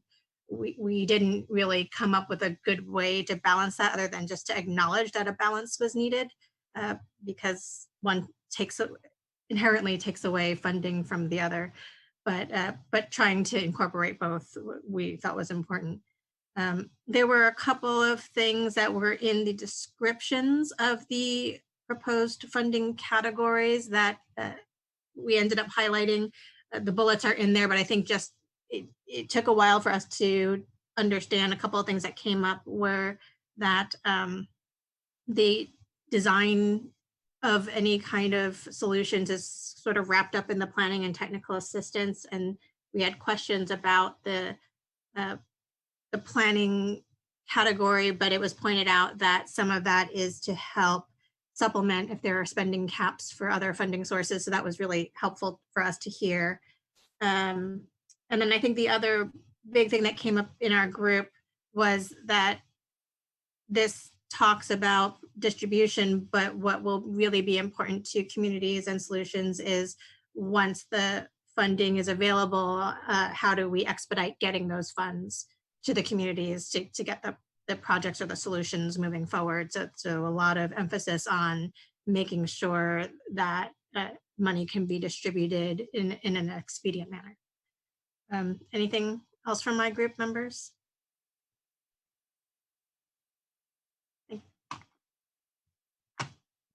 Awesome. Thank you so much, Katie.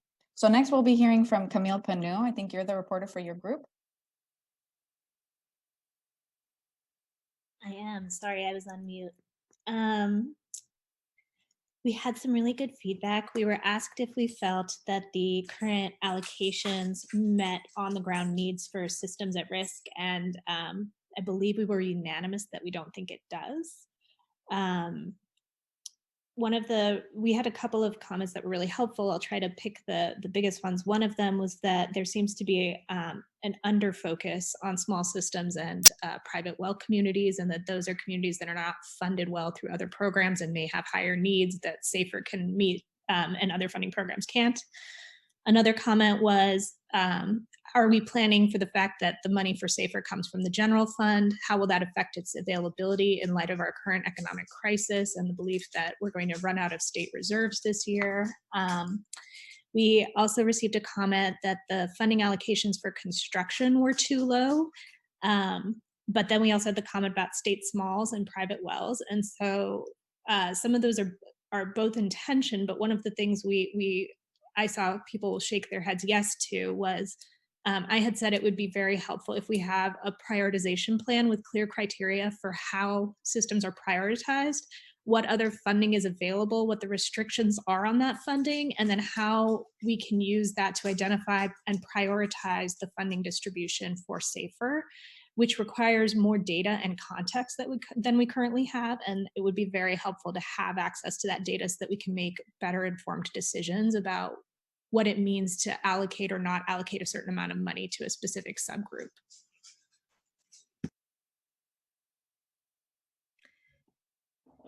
Hey, Camille, this is Laurel. I just wanted to clarify that the fund is coming out of the GGRF, Greenhouse Gas Reduction Fund, not the general fund for the SAFER, Safe and Affordable Drinking Water Fund, which still could, is tied to the economy, but isn't directly tied to general fund reserves.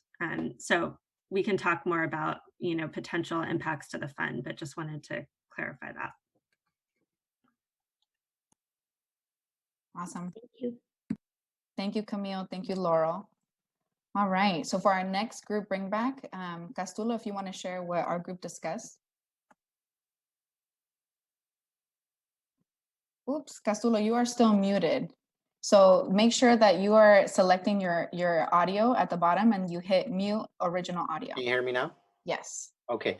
So we spent a significant amount of time talking about the budget item under the systems at risk under the interim water supplies, and whether it made sense to provide interim water supplies to systems at risk, being that they're not in violation, and whether it made more sense to shift that money to some of the other categories like technical assistance or an administrator, or put them in a path where there was a different solution, like maybe consolidation, so that they wouldn't be at risk anymore. And so we had different opinions. Some folks said that systems that were at risk, for example, for chromium 6, even though they had no violations, it was just at risk for a potential violation if the MCL shifted, that those systems should be provided bottled water. But I think one of the other comments was, if that's the case, I think it opens up the need, I think, to have even a bigger pot. I don't think the 10 million would really cover systems at risk that have no violation to be able to provide bottled water. So I think that's something that is it's kind of hard to address. Whether should we do it, should we not do it, and if we do it, I don't think the 10 million is really going to go far enough. And so, is it better to move it to another category? That's kind of a question that we kind of threw out there. That's really what we spent our time on. Awesome. Thank you so much, Castulo. So we've got one more group, but I want to just make an announcement for everybody who's watching us in webcast. The next part of our meeting is going to be public comment. So if you would like to submit a public comment, please email safer@waterboards.ca.gov with information about your public comment, and we can send you information about how to join our Zoom call. So after we finish our report outs, we will be hearing from public commenters. So next we want to hear from Michael Claiborne. Yeah, hi everyone. So first we were asked whether this was in alignment with community needs, and nobody raised their hand to say it was, although in discussion, it seemed like the main issue was we're just not sure if it does or not for the most part. I mean, there are questions that we had about specific allocations, but we just felt like we needed more information about especially the need versus how far this funding goes.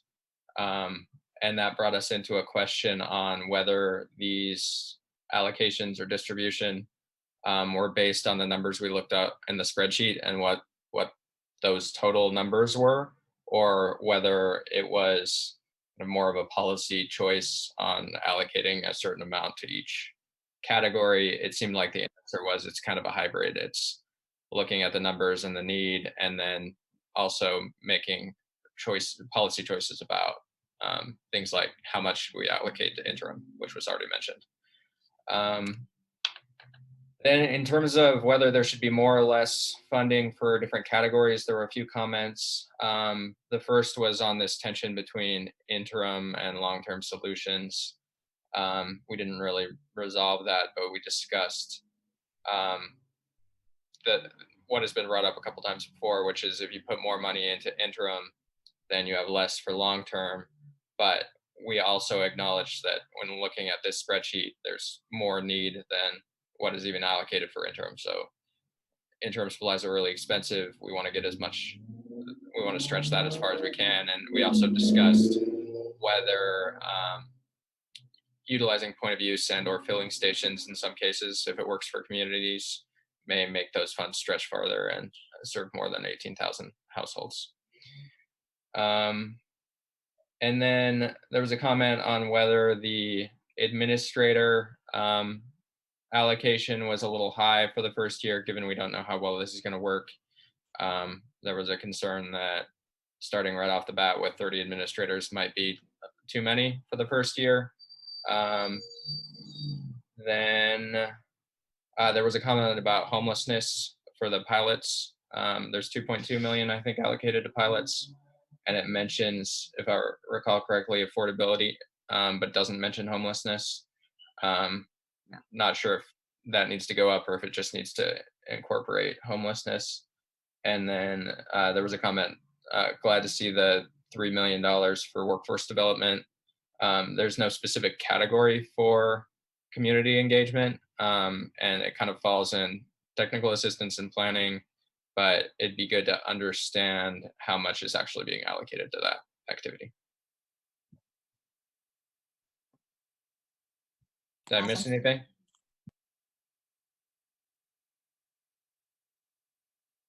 Awesome. Thank you, Mike. Did we get every group?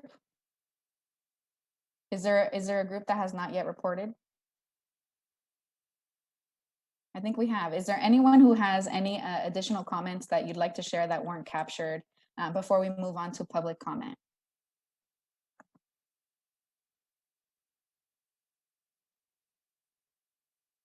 Sergio, it looks like if you're speaking, you want to go ahead and mute original audio and select English.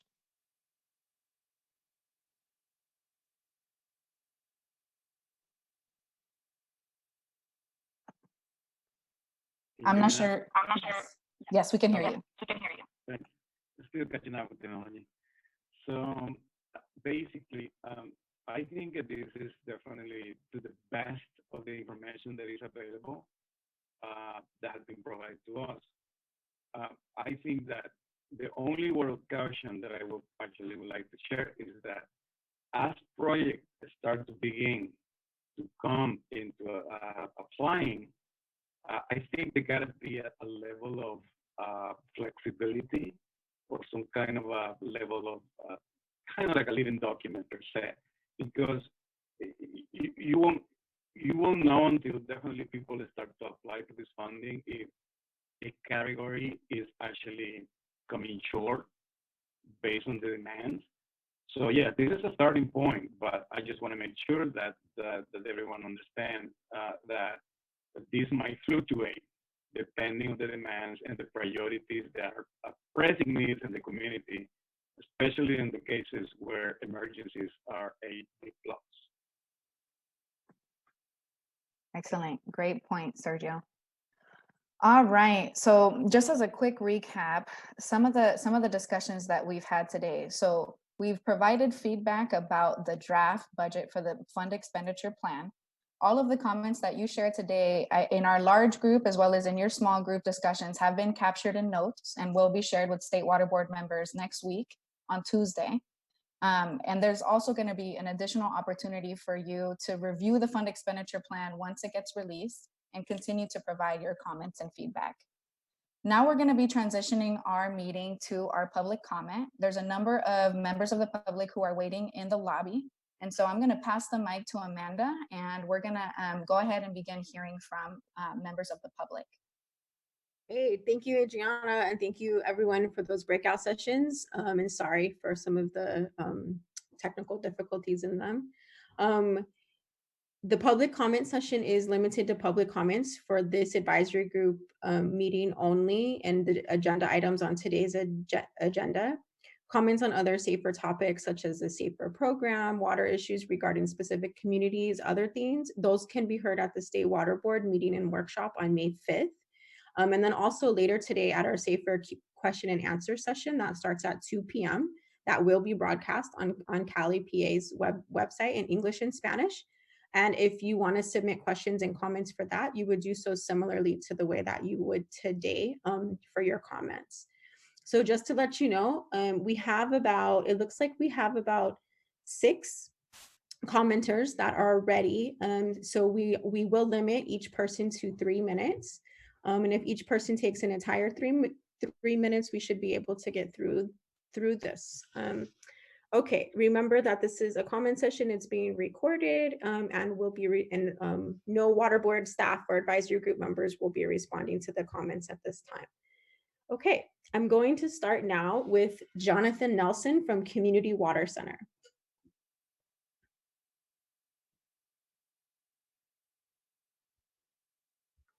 And just a reminder to the participants that are joining to comment, as you come in, you'll also have to choose your language. So look down in the right-hand corner of your screen and choose English or Spanish.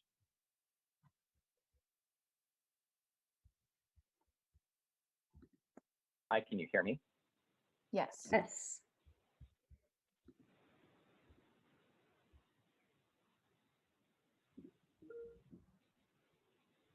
We can hear you, Jonathan. Okay, great. So I have a couple questions, and I just logged in, so I didn't hear most of sort of the intro, so just let me know if I'm not using this time appropriately. But I do have 2 questions. The first question is, how will the fund expenditure plan address coordinating and leveraging funding being put forward as part of implementation of management zone early action plans as required by the Central Valley Basin Plan Amendment? The second question is, a list of state smalls and domestic wells were not identified in the spreadsheets that were provided as part of the meeting materials. So what is the vision to put together a spreadsheet that identifies state smalls and domestic well projects similar to the spreadsheets that you've put together for public water systems that are out of violation and at-risk public water systems? Okay, Jonathan, and thanks for those questions. Those are very great. We always appreciate your questions and comments in our meetings. I do want to clarify though that we won't be able to answer questions during this time. We're only accepting comments, but if you could take those questions and join us for the safer Q&A session at 2 p.m., we will be able to answer those. Do you have any comments that you would like to share on any of the items from today's agenda?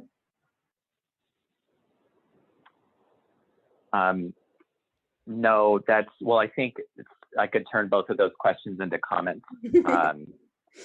So I think, the one comment would be that there are, in addition to the funding sources that have already been identified and are mentioned in the draft policy document and that were discussed today, like the state revolving fund funding, there's also other funding sources that were not mentioned today and are not discussed in the draft policy document.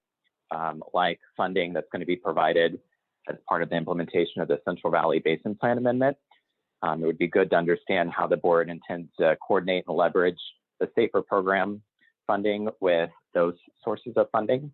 And then the second comment would be that we know that part of the purpose of the SAFER program was to meet the needs of state, small, and domestic well communities. As was mentioned by a couple advisory group members, there was almost no funding for state, small, and domestic well communities prior to the SAFER program and the passage of the Drinking Water Fund.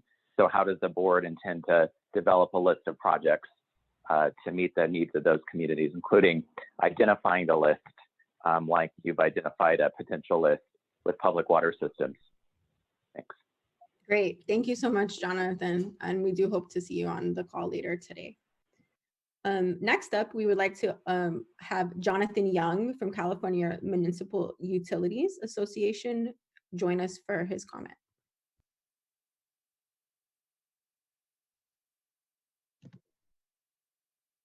Good morning, everybody. Can you hear me? Yes, we can hear you. Great, success. Well, I want to thank everybody for allowing me to make some comments today. I'm coordinating these comments with my colleague from the Association of California Water Agencies, Melissa Sparks-Kranz.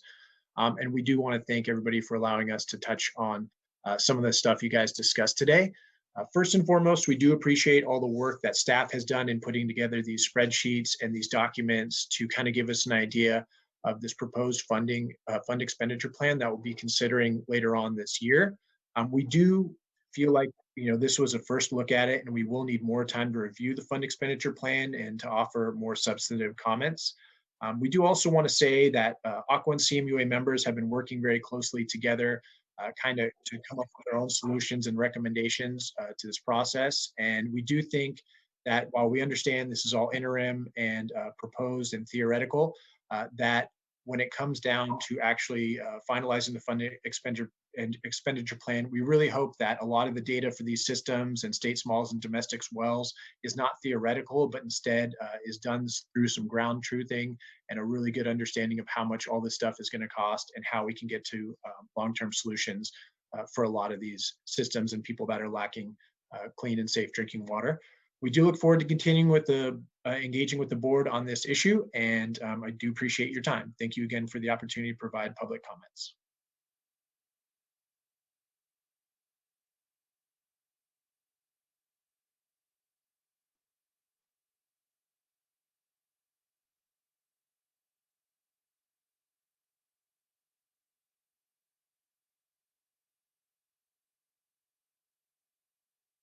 Sorry, guys, I was muted.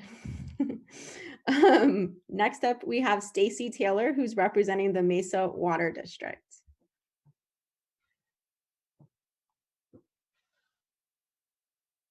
Amanda, I think we're having some technical issues with Stacy. Can you go on to the next person and we'll come back? Sure thing. The next one is Melissa Sparks-Kranz from the Association of California Water Agencies.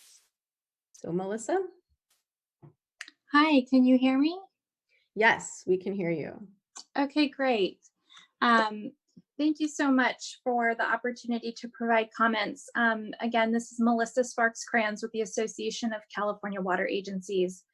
As my colleague Jonathan Young mentioned, Aqua and CMUA, we've been working together trying to represent the public water agencies more broadly in this conversation. And we're really looking to prepare and provide helpful concepts related to the draft fund expenditure plan. And we really see the plan as a critical part of the efforts related to the fund. As the discussions have been happening today with the advisory group members, these are really important conversations around administering, tracking, and monitoring the funding, looking at each year prior and upcoming fiscal years, and really estimating what that funding need looks like. So we see this as incredibly important. We've provided previous comments, Aqua and CMUA have provided previous comments related to ensuring that the funding and the categorized funding really relates to the needs assessment, because we see the needs assessment as the tool for identifying the system's capacity in being able to manage the funding that's allocated for helping with the technical or managerial needs of the system. So we just wanted to make that connection back to the needs assessment. This is clearly the funding piece of that. And we do appreciate the staff's work presented today with the draft lists and continuing to work to refine those lists to help get to really a solution for each system. And so as we as we walk through these processes and look at the draft plan, when the plan is released, we really want these efforts to track what the solution is going to be so that we can reach that solution. Another important requirement that hasn't been brought up today, but related to the plan, is the development of a list of systems that serve a DAC that must charge fees that exceed the affordability threshold that will be developed by the board. And we just want to recognize that that's another important piece and another important list that's going to be included in the plan. We specifically see that being tied to a system's financial capacity, again, to address the system concerns and help bridge gaps by bringing the funding forward. So, we see specific information around a system's revenue, budget, and demographic information being really relevant and helpful in those conversations. We'd just like to say thank you for the work that's been done thus far and the opportunity to provide public comments today. So thank you so much. Thank you for your comments. Next, we'd like to invite Evelyn Wendell from WeTap.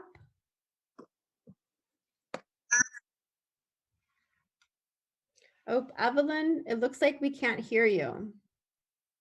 You might have to, or Hey, Evelyn, you need to select your language down at the bottom, because you need to select the English from the. Got it. There we go. Yay. Can you hear me now? Yes. Okay, great. So thank you for giving me the opportunity to speak today. And I want to really thank everybody who's working on this important work for the state. I have to admit, I haven't seen the spreadsheet, so I'd like to, of course, submit more substantive comments once I've reviewed those.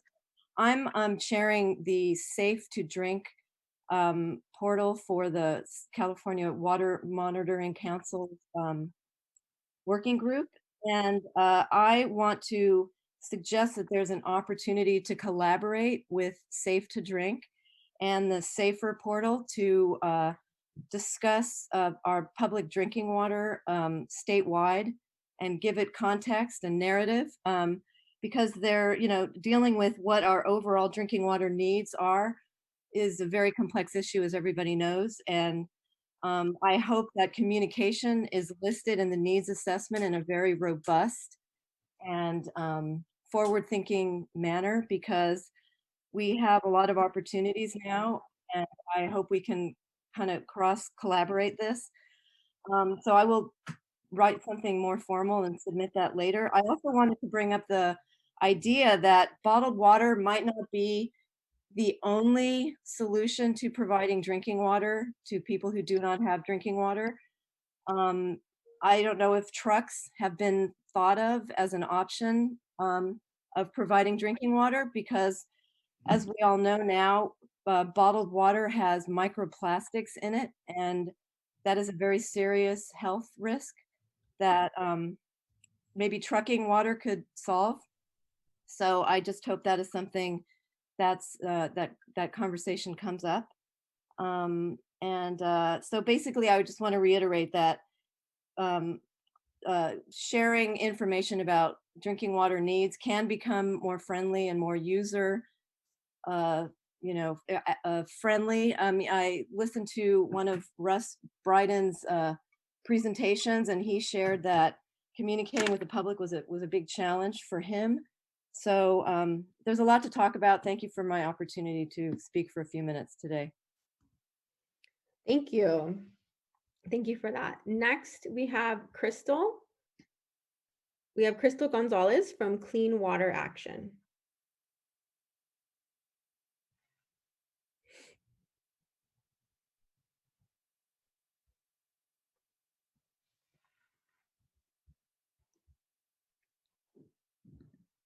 We able to get, and Crystal, as you join, if you're joining, please be sure to choose and select your language. At the bottom of your screen, there's a little circle, looks like a globe, and choose the language you'd like to comment on. Hello. Yes, we can hear you. Sorry, hold on. My internet was acting up. Give me 1 second. No problem. Yeah. So good morning or good afternoon, everyone. Yeah, my name is Crystal and I'm with Clean Water Action. So just wanted to say a comment. So due to the current COVID crisis, it must be considered in our discussions that funding sources are facing additional stress because of more systems needing support. And so we think this may put increased need for OM support, like purchasing chemicals or paying for certified operators and administrators for systems that go into receivership, as you know, some folks aren't able to pay their water bill. So the Fund Expenditure Plan is the only eligible funding source for these expenses. Use of this fund needs to be considered as part of an overall funding plan that includes a state revolving fund, any existing bond funds, and any settlements. This fund is intended to fill gaps not covered by other funding sources, so it's important to have full information. And I know that during this meeting that other funding sources have been mentioned. So we wanted to stress that more and have that brought to attention. So thank you. Thank you for that. And it looks like our final comment, I'm going to read it because we weren't able to get Stacy connected. So she submitted her comment and I'll read it on her behalf. So she starts, good morning. Thank you for the opportunity to comment. I'm Stacy Taylor and I work on water policy for Mesa Water District located in Costa Mesa in Southern California. We provide safe, affordable, and 100% reliable groundwater to our community, which has a DAC and SDAC population of about 36%. We appreciate the important work that the State Water Board and the Safer Advisory Group are doing to implement this SB 200, and we share your goal of solving the state's human right to water. We are highly engaged on this issue with ACWA and with ACWA and CMUA work group, as well as with a broader coalition of water industry associations and organizations statewide. We align with the comments made by ACWA and CMUA today. Additionally, for the Fund Expenditure Policy and Plan needs assessment regarding the water affordability threshold, it is important to look beyond rates only and consider the full true cost burden on all residents for water service. That full true cost burden has three parts. One, the fixed cost, which is the water meter charge, plus the variable cost, which is the rate charged per unit of water used, plus taxes and assessments, which are costs paid to the water provider by property owners, including homeowners and landlords who pass this cost along to their renters. Only by examining all three of these cost components together can we determine the total amount charged of water-related services which residents pay to the water provider either through their rent, their water bill, and/or their property tax bill. This will then allow for an accurate determination of the water's cost to residents and how that cost compares to median household income for an affordability threshold. Mesa Water would be happy to provide any additional information or answer any questions regarding this matter. Thank you again for the opportunity to participate. That concludes my remarks. All right, thank you, Stacy. Got a new voice today, a shared voice. Okay, I'm just gonna check to see if we have any other public comments that have come in. No, we don't have any more public comments. Okay, well, thank you all. That concludes our public comment session.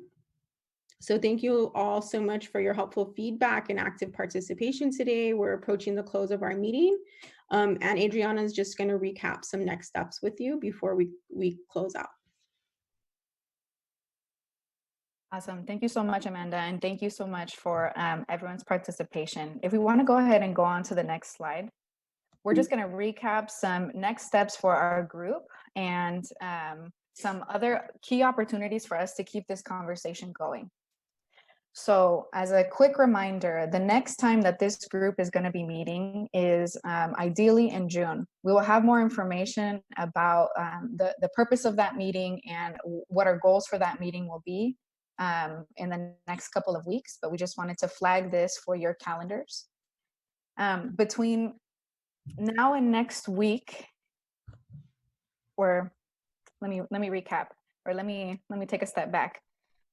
One key reminder is that next week there's going to be an important state water board meeting on Tuesday, May 5th. At this water board meeting, the board will be adopting the fund expenditure policy and is going to have a workshop explaining and talking through the different components of the fund expenditure plan. So this is another key opportunity for you to continue to share your feedback and learn more about the fund expenditure plan. One thing I want to mention about this board meeting is that the State Water Board will also be discussing information about the executive order related to water shutoffs due to the COVID crisis. So if you're interested in learning more about what the State Water Board is doing to respond, the May 5th Tuesday meeting is going to be a really important meeting for that. So please join if you're able to. As another reminder, we are going to be planning to release the fund expenditure plan for public comment between the end of May and June.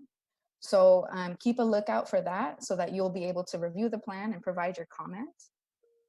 And then another quick reminder is that today from 2 to 3:30, we're going to be having a public question and answer session. So for those of you that raised many great clarifying questions today throughout today's meeting, we'd also like to talk more about them more in depth later on today. So we hope that you'll be able to join us. And lastly, the last next step is our evaluation. So in your meeting packet, you should have a page with an evaluation link, and this link should also have been mailed to you. We please ask you to take the time to fill out that evaluation because it really helps us inform how we shape and shift the upcoming meetings.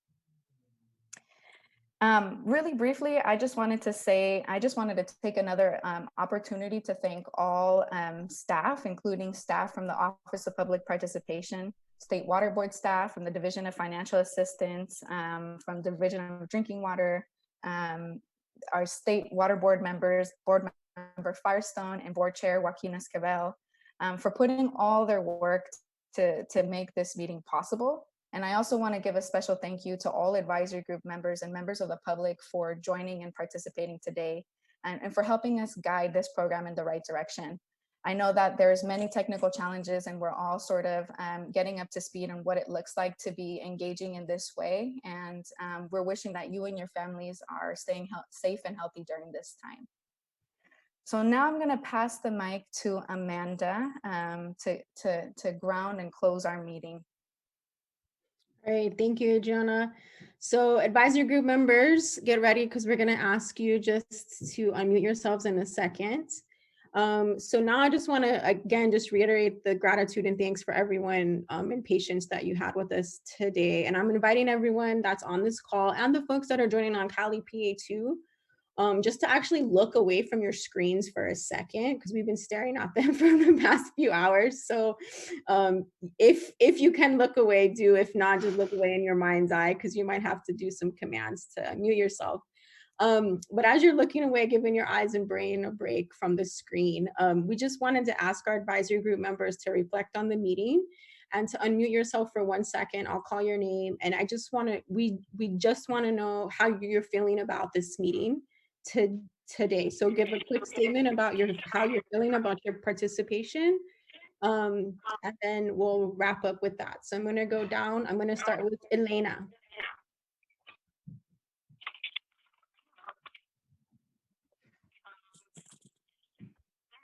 Informative and everything is clear to the next meeting and hope that I'll be able to take more time to look down the website so that I can get more information. Thank you, everybody, for your sharing. Great. Thank you, Elena. Horacio. Well, it was good. It's not the same as being in the room. I think there's more to say when you're in a room, but because we have to go this way, it was very good. And thank you, all of you, for all the work that you guys are doing. Thank you. Thank you, Arcio. Sergio.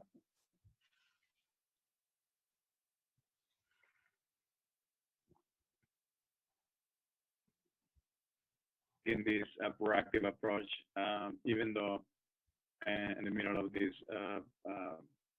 uncertain times, we are now seeing the commitment that the group has in order to continue, furthering the agenda of the SB 200. So consequently, we can serve better and immediately the needs of the rural communities in California. So I'm very thankful for that, and really do appreciate all the logistics that the team put together in order to make this happen.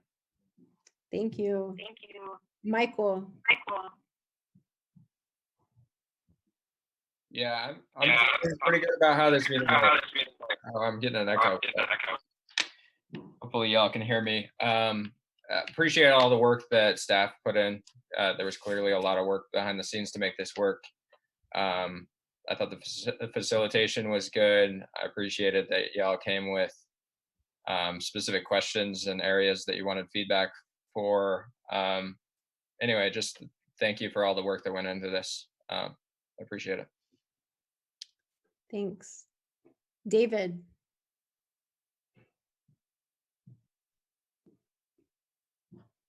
Work that all staff put into putting this together. Impressed by breakout groups and how you guys put it together. I do miss being in the room with everybody and being able to see each other, and sort of it's easier to interact, but this is you've done as best we can given the circumstances we have, so thank you for that. And I look forward to getting a little bit more adept at moving from meeting to meeting and working in this venue, although I hope we don't have to do it forever. Thanks. Yes. Benjamin. Yes. Just everybody put up some good ideas. I mean, I'm happy to see we're still stepping forward, we're moving forward, and it is kind of hard when to me it's better to be face to face with each other personally. Like he said, everybody in the same room. It's easier to discuss things than this way. I hardly do anything on the computer like this, but I'm very thankful, and let's keep going forward. Everybody stay safe out there. Thanks, Benjamin. Castulo. Same thing. I want to just thank staff. I thought it went well. Actually, I'm very impressed, and I really enjoyed it. I really enjoyed the breakout sessions, and then coming back to report to the bigger group. I felt like we were able to maybe focus on what we. I just enjoyed it more than well. I like seeing all of you in person, but I think the breakout really helped kind of steer the conversation, so that I think when we were in the bigger group, sometimes it's just too many things kind of floating out there, and it's hard to kind of pinpoint what kind of floats up to the top. And so I really enjoyed the breakout sessions. I thought it kept us kind of focused in a way. And I really liked the fact that we received the material in advance. I think that it was a lot of information, but because we got it in advance and the way we were able to do the breakout sessions, it really, for me, helped me understand the intent and what we were trying to accomplish. And I really appreciated all the effort. Thank you. Great, thank you. Lucy.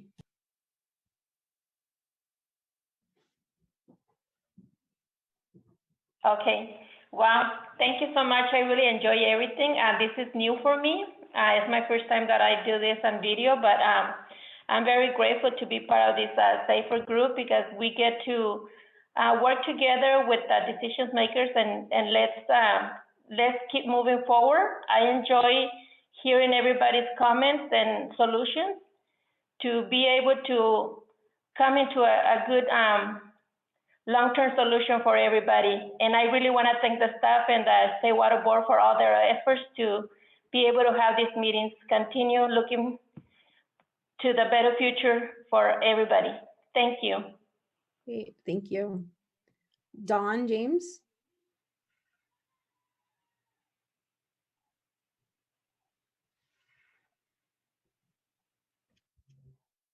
Do we have Dawn? Okay, we'll come back to Dawn and go to Everett.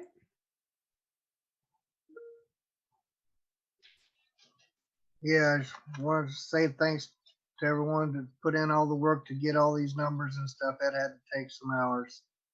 I like the way we had the material before we had this meeting and the small groups. That's nice to do.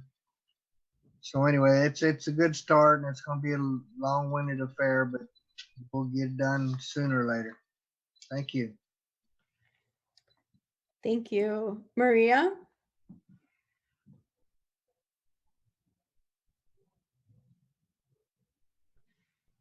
Do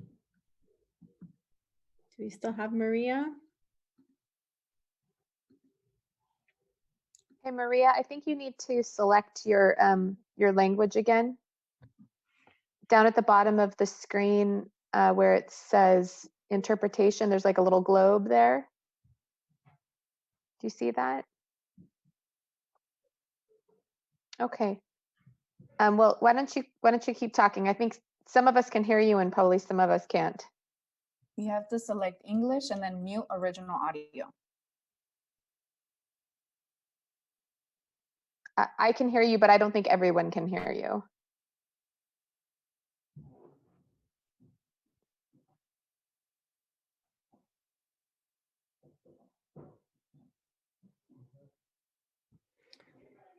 Okay, she said if you can't hear, she said she's was very happy about the meeting. She enjoyed the breakout sessions. It seemed like all of the instructions and everything were very clear. Thank you. Yeah. Thanks, Maria. Camille? Yeah, I also want to commend staff. This was a much more productive meeting than the last one. And I think because it was so thoughtfully facilitated and organized, it got better data from the group, I think, and better input from the group. So I want to thank you for that, because it's very clear that you all put in a lot of thought for this meeting. And then my only other comment, I very much appreciate that we got materials in advance. I think something that might be helpful is when there's requests for data like there were today, it would be really good to know what the timeline is for when we can expect information to come back and whether we'll be discussing it in the next group meeting or not. And so just so that we can close the loop a little bit, but that's a very small, comment in light of a much more productive and much more inclusive meeting. So thank you for that. Thank you, Camille. Katie? Yeah, I think echoing a lot of what my other fellow members said, that we appreciated that you really listened to our previous recommendations about providing materials in advance. It was helpful to be able to look at them and also having the breakout sessions for more focused discussion. A couple of suggestions for continuing to further refine how these meetings go. I still feel like we're not leveraging the group as well as we could. And part of it I know is due to because the truncated time, because we're doing it on the Zoom platform, but those breakout sessions felt like they went really fast. And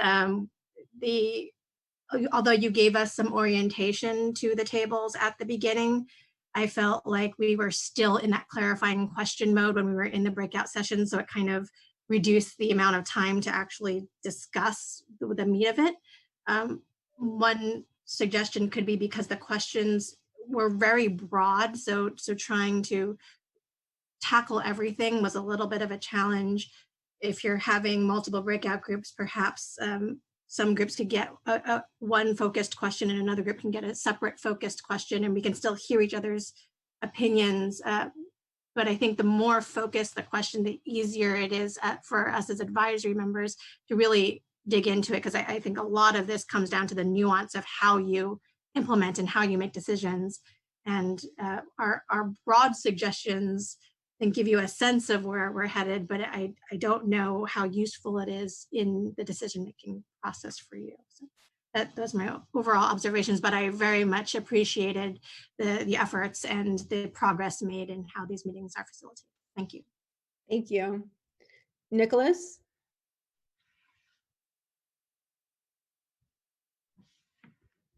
Is Nicholas still on? And just a reminder for folks to choose their language as English at the bottom so we can hear you.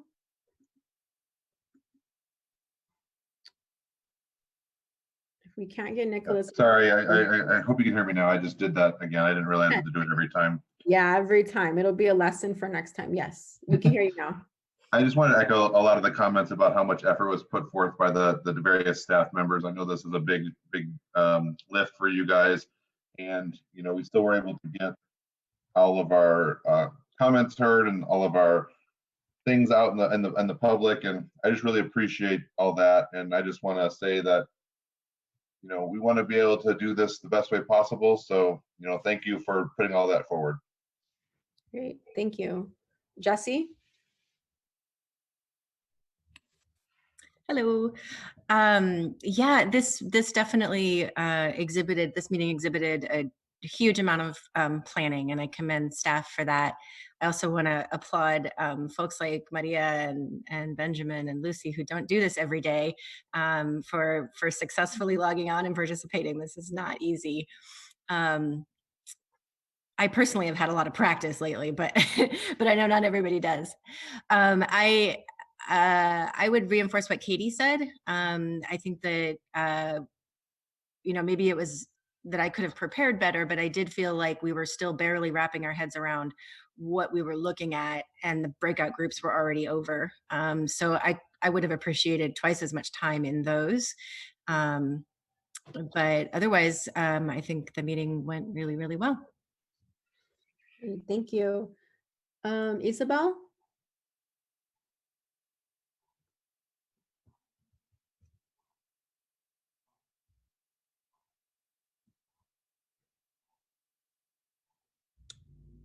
I know Karen might have to translate for Isabel. Are we still connected to that? No, I think we can hear Isabel. Oh, we can. I can't. Sí, nosotros te podemos escuchar. For everybody, if everybody wants to just click unmute original audio, and you'll be able to hear Isabel's comment. ¿Puedo escuchar el comentario unmute original audio? El audio original. Okay, Isabel, si quieres dar tu comentario.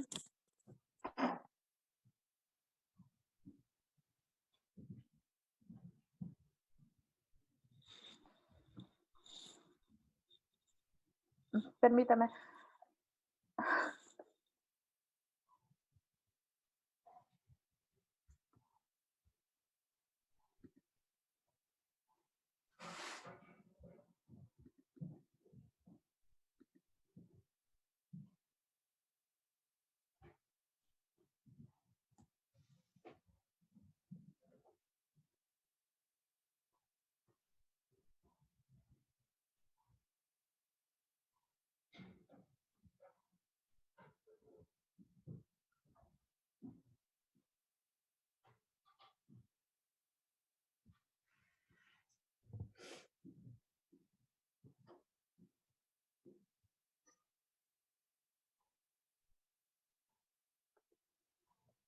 Hello?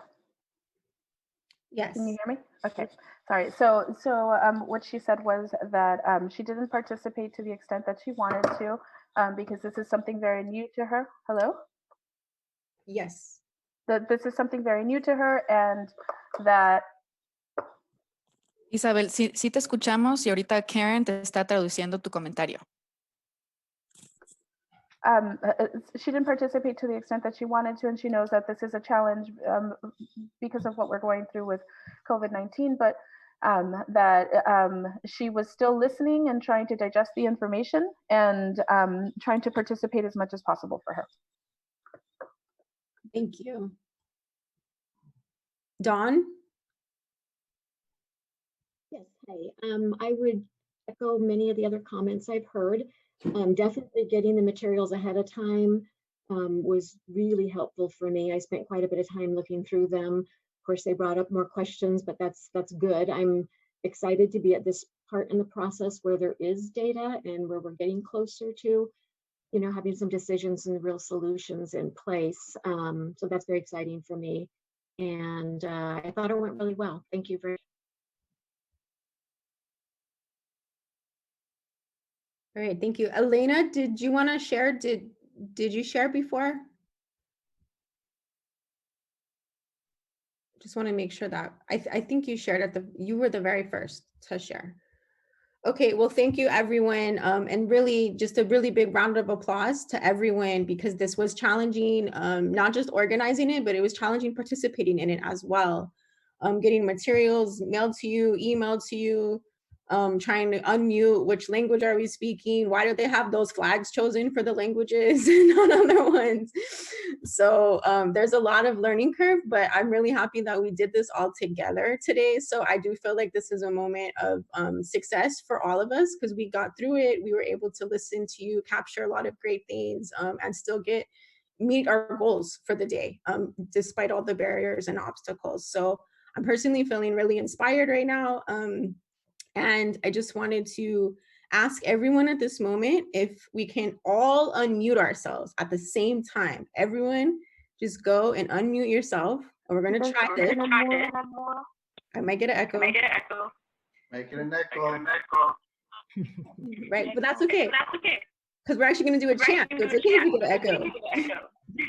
So at the same time, repeat after me. Water should be safe. Ready? Go. Water. Water should be safe.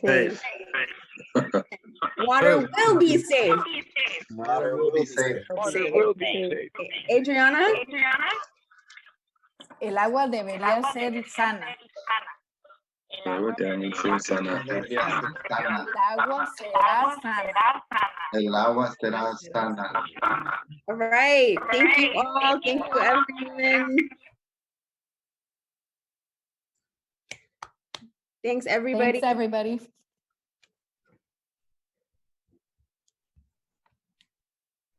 We say bye.